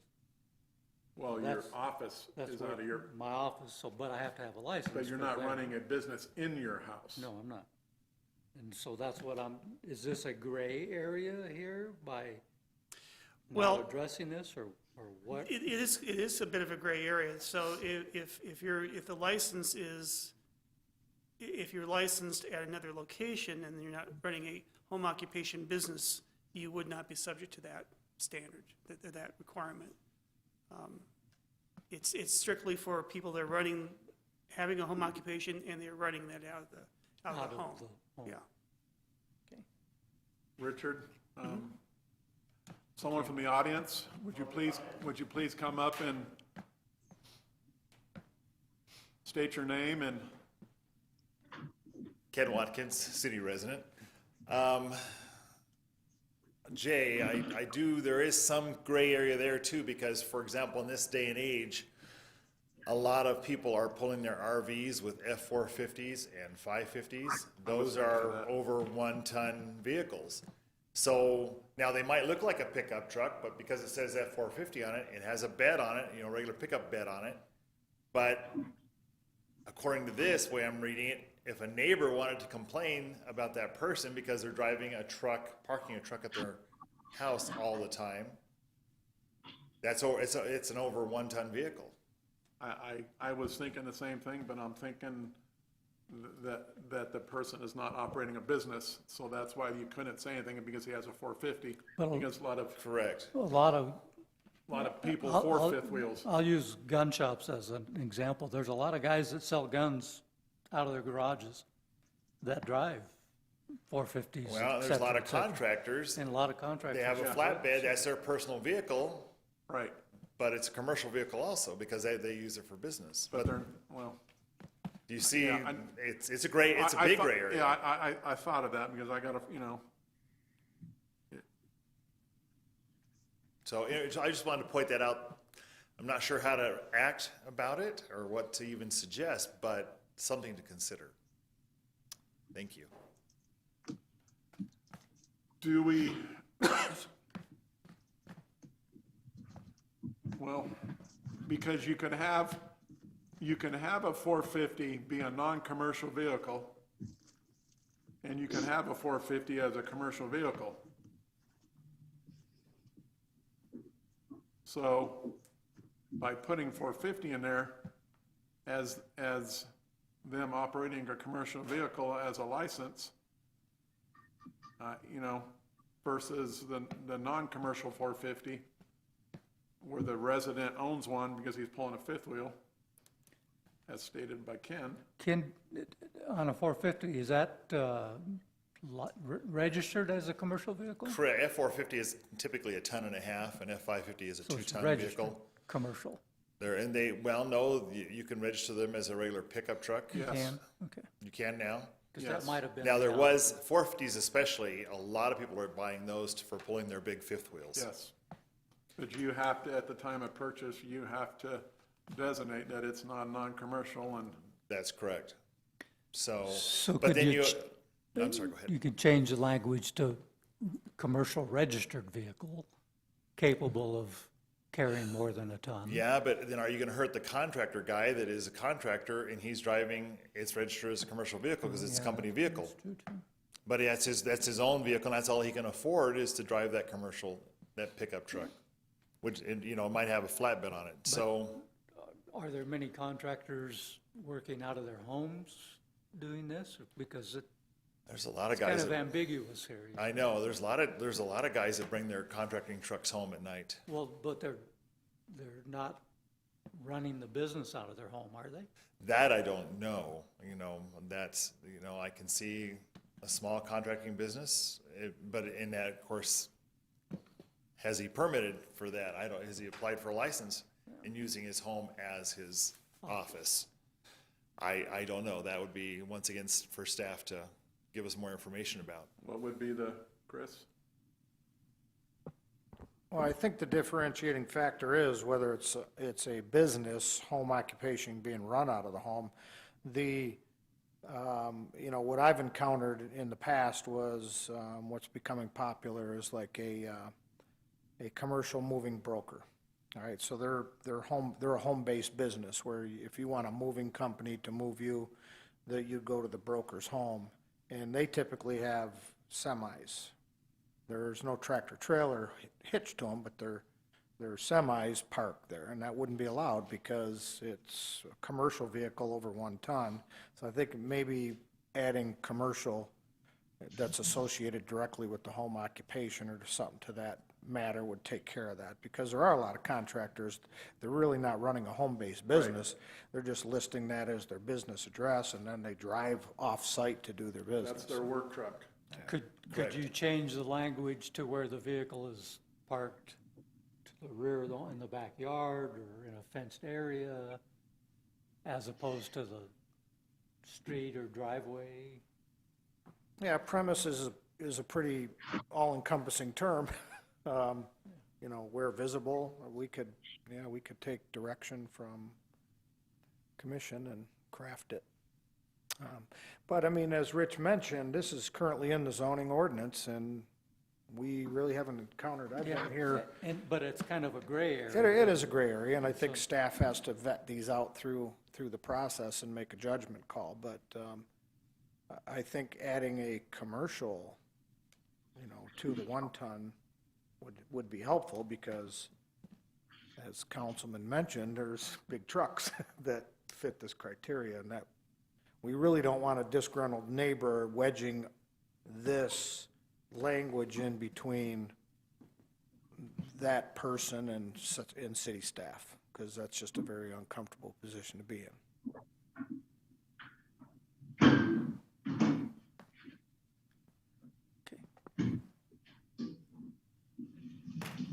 So what's the recommendation? We go change it to commercial?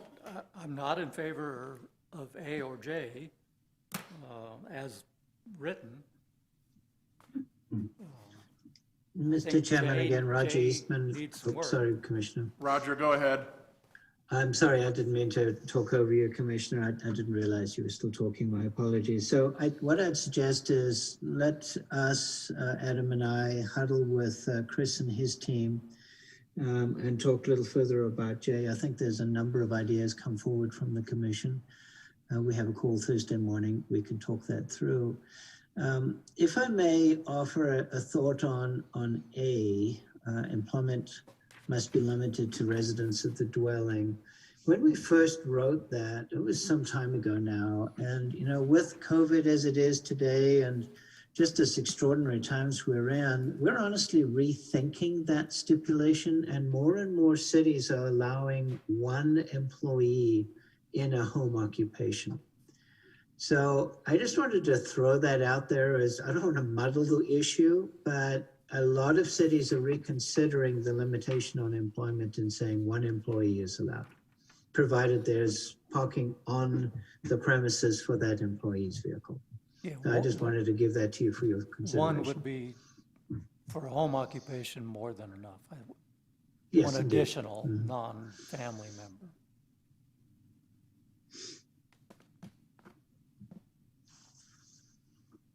You good with A, recommendation A then? And then let staff and Roger work up an agreement for,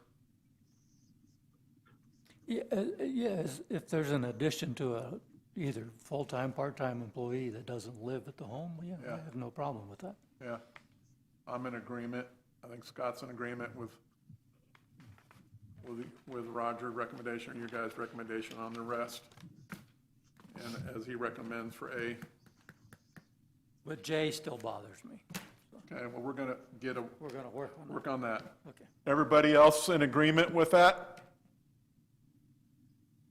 Yeah. Yes. All right, thank you.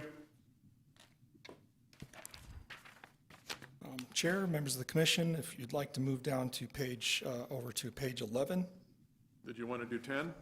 No, we're going to Okay. go right to page 11, item number 12, landscaping standards. The P&Z Commission, this commission had discussed possibly allowing boulders to replace a certain number of shrubs and plants. We'd like to remind the commission that boulders are, of course, allowed to be used as accent features within the landscaped areas. Then that's section 4.-60.040. Then moving to section 4-60. The next section below that, there was discussion about stormwater detention areas being landscaped. The stormwater detention requirements that are being proposed are unchanged from the current zoning ordinance, so we're not proposing anything different. And in fact, if there is a desire to go into that more in depth, that might be a future item on the commission's agenda to explore. Because currently, I think with changing standards regarding stormwater detention areas, requires more in-depth analysis of best practices and discussions with engineering and so forth, rather than putting forth new standards that we haven't really explored in that manner. So we'd recommend that the current standards continue to move forward for both the as proposed for the boulders being allowed but not being able to be substituted, and then in the stormwater detention areas, that these areas, the language from the current ordinance continue through to continue with the proposed code. Well, how do we address the stormwater basins as now? Because right now, they're just an eyesore full of weeds, and they're in these communities, in these blocks, and we need to get, I think Scott was in agreement, we need to get some kind of, put some trees, allow You need trees. some type of an abatement, weed abatement program specific towards stormwater detention areas, which it's probably already covered under neighborhood services, I would think, but I don't know that. If I may, yeah, the city-owned stormwater management basins are supposed to be maintained by Public Works. So when we get complaints on them, we forward those weed complaints. Weeds definitely should be abated out, these drainage ways are there for a reason. And trees and other debris, just like in floodplain management, you really don't want trees or structures in the floodway because they create damming effects. But weeds and stuff have a tendency to be an eyesore, be a fire hazard, be all those nifty things. But so we already have the mechanisms. I think it's just an issue of manpower and when we receive the complaints. But there are private stormwater detention areas that are not addressed through that, or it's all encompassing, they're just not. Correct. If it's not dedicated as an easement back to the city's not going to maintain it. Then it's the responsibility of the abutting property owners. So, yes. So it's an enforcement issue, it's not a legislative issue. Correct. Okay. So then not all basins are deeded to the city, No, they're not. but the city requires the basins to be built. Yes. To mitigate storm drain runoff. So when that's the case, the builder's liable? Liable in the sense that actually, when the builder builds, the owner that abuts that is responsible for it. So if there's 15 properties on either side of that drainage basin that abuts it, 30 people are responsible to abate the weeds. Because each abutting property owner is responsible to center line of that easement. No, I didn't know that. Interesting. Told you learn something new every day. So essentially then, it's just, they need to step up enforcement. Yes. Everybody in agreement as staff recommends? Yes. Yes. Yes. All right, I'm in agreement, Scott, and you're? Yep. Okay, Gary? Okay. The last section on bottom of page 11, item number 13 is sort of a cleanup for us. It's regarding parking area improvements and driveway requirements, generally for residential driveways. This just reinforces that the parking areas, aisles, and driveways need to be improved with durable dustless surface or of asphaltic concrete, cement concrete, or other. This is in the current code. We're bringing it over. And then the next bullet down there, which these should be numbered, the first bullet should be number 1, and then number 2. The second bullet should be number 2. So in the second bullet, all driveways, this clarifies that these driveways need to be improved, have improved surfaces, and to the improved portion of the adjacent street. So if you have a driveway, it'll be improved all the way to the adjacent street, or, to the connecting street. However, in cases where there are no improvements on city-maintained streets or something other, then for single-family dwellings, then they would only be required to provide their concrete parking pad and then a aggregate base surface out to the city-maintained dirt road, basically. So this just clarifies some things that we've dealt with as we approve residential permits on various streets that have various forms of improvements, whether they're sidewalks, full street, or just dirt. So this is a carryover plus some added language to help us get those surfaces that are appropriate for the conditions and are enforceable. These recommendations extend to temporary parking and overflow parking? This would just be, what we're contemplating here is in a situation where you have a residential home being built. They usually put the concrete pad out in front of the garage. What it's saying is that concrete pad needs to continue with improved surface all the way out to the street or street improvements. So this is just residential, this is not commercial? This is clarifying, the number 2 is for, let me make sure that's clear, I don't want to. Because I don't see anything here that says residential, well, I do. In the first sentence. Residential driveways. Right. So this does not apply to commercial? In the current code, it does. It requires improved surfaces, but I'm not sure if this So you're particular talking where section. residences don't have sidewalks, so you're continuing the driveway out to the street? Right, to the street edge.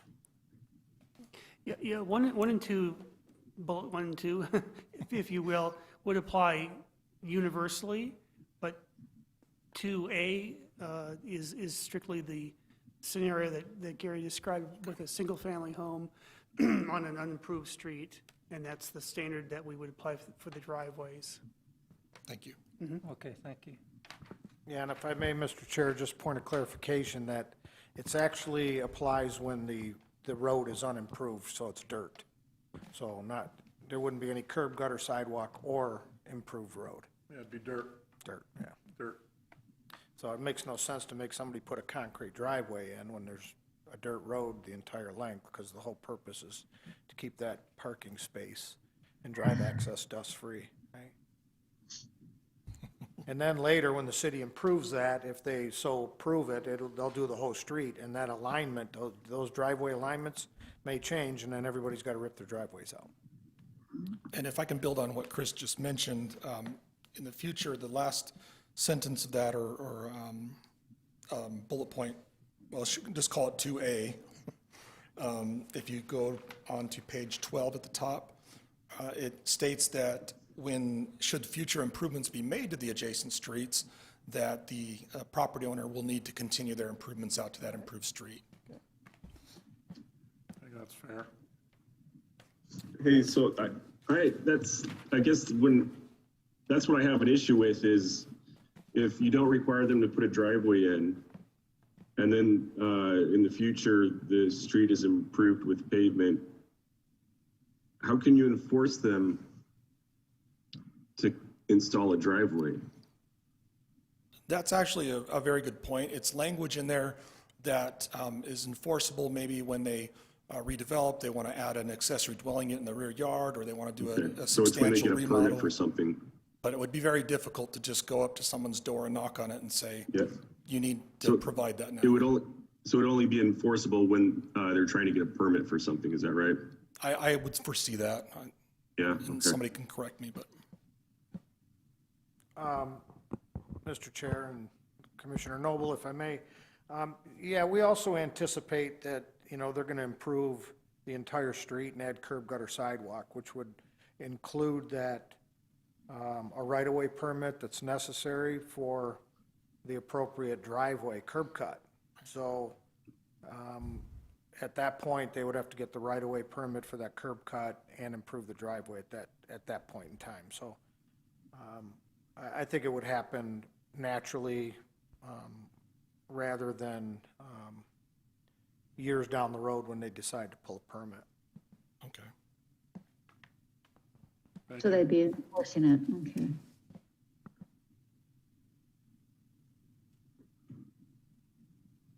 So everybody good with the recommended language? I'll ask the question, I guess. If the city chooses, or if, well, let's assume for a moment that the city chooses to develop the street and pave it, which I doubt they'll ever do, but let's assume they did. Put in the curb, the gutter, and the sidewalks. Is the existing homeowner at that point in time required to build the driveway? Since they're not the ones that initiated the road improvement.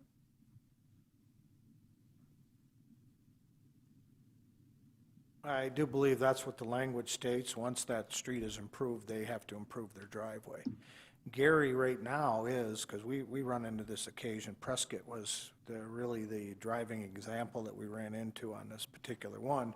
So we're noting right on the approved site plan, when, if it's a dirt road and we're okaying no improved driveway, Gary's noting it right on the face of that approved site plan that's going to be linked to that parcel forever, that the driveway must be improved once that street's improved. So there wouldn't be an issue of enforcing it later if somebody improved the roadway, to go to the homeowner, knock on his door and say, Yeah, I think what Chris mentioned was when the improvements are made, there would need to be some sort of access to the right-of-way permit granted through the city engineering department. And that would be the trigger, is what I'm understanding. Chris, correct me if I'm wrong. Yeah, they're gonna have, depending on how they design the drainage of that roadway, they're gonna either have, an L curb or a flared curb, and they have to cut in a driveway access at that time. But we're talking, if the city comes in and improves it, if it's their idea, is an existing homeowner required at that point in time to put in their improved parking, their improved driveway? Yes. Okay.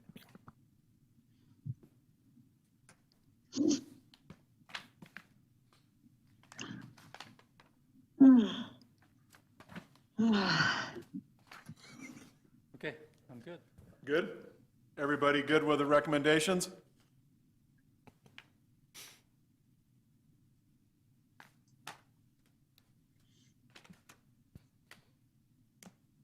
Chris, Jeb, Charmaine?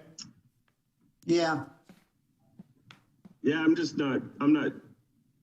not digging this one, that's all. All right, recommend we go forward then. So does that cover everything? No, actually, I would like to go back to the zoning, because I looked on LegalZoom, and it does say that when an owner goes to sell that property and now they're non-conforming, it does not go, that business cannot be sold. So I wanted to clarify with everybody, because that isn't correct. You cannot, when that business is sold, it does not, that owner and business owner that is now non-conforming cannot sell that property, not with that business. So I think there needs to be something there that says that particular business, that person has invested everything in, would be grandfathered into selling that business along with their property. Because there's people that have lived their whole life investing in a business, and now they can't sell their business because it is not conforming. If I may, Mr. Chair? Go ahead, Chris. Commissioner, actually, that is incorrect, and not just in this transect zone, but this occurs every single day in the entire city of Kingman. There's many non-conforming grandfathered, they're called legal non-conforming, all right? So they were legally established at the time the zoning allowed. At some point in time, the zoning has changed. They become legal non-conforming. I think what you're thinking of is illegal non-conforming, so they never conformed, which are very rare. Those would not be able to, because they're illegal non-conforming uses. So if it would make you feel better, we can get an interpretation from the city attorney and then follow up, with that response. But yeah, we deal with legal non-conforming sales all the time that come through planning and zoning and building for business license changes, and we approve them.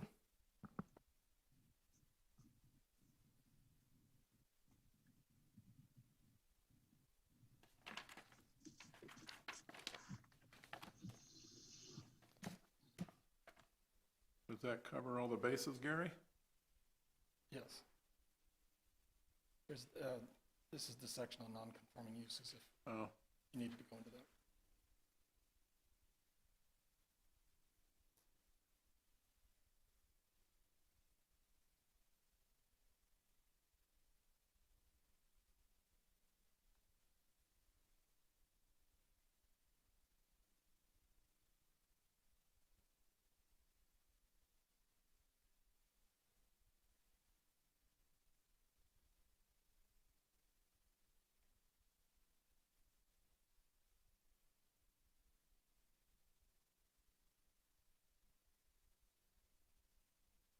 That's the provision. There it is, right there. Yeah. Yep. Just want to make sure, it's clear in the new code that what our current code says as well. Can you read that, Charmaine?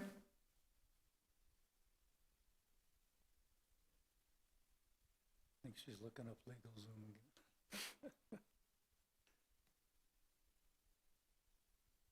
Charmaine? If you just email, because that's what she asked you to do, is just email that to her and you're covered. All right. We got everything covered then? Wait, I lost you guys. No, that's fine. Yeah, that's, if you can email it to me, that'd be great. Thank you. Okay. We got your answer here. If you can't see it on the screen, they'll get it off to you. Thank you, Charmaine. So item Thank 5. you. Item 5, announcements by commission members, limited to announcements, availability, or attendance at conferences and seminars, requests for agenda items for future meetings, and requests for reports from staff. No discussion on any of these items. Is this where I get to talk? Yes? I think my term's up today. Pretty sure it is. And I am not going to seek reappointment. So, thank you. It's been fun, learned a lot, and absolutely appreciate all the help that I've gotten. Well, we appreciate you, and I was going to ask you about that, but thank you for letting me know. There you go. We will miss your presence here. Thank you. Any other buddy have any comments or anything? I guess if this is the time, yeah, I will be, I think my time's up too, so I will not be renewing, not that in, so I will be ending my time, and thank you very much for everything. Well, I'd like to thank Charmaine. I'd like to thank Scott for your time here. It's been well received, and it's been a pleasure working with you too, and I wish you well in many. I probably won't be a stranger. I know you won't. I know where to find you. Endeavors in the future. Yeah, thank you, Rich. Thank you, everybody. Thank you, Charmaine. May I get a motion for adjournment? You have a motion. I'll second. I have a motion. I have a second. Do I hear a second? I have a second. Any further discussion? All in favor? Aye. Bye. Aye. Thank you, everybody. Have a good night. All right, you too. Thank you.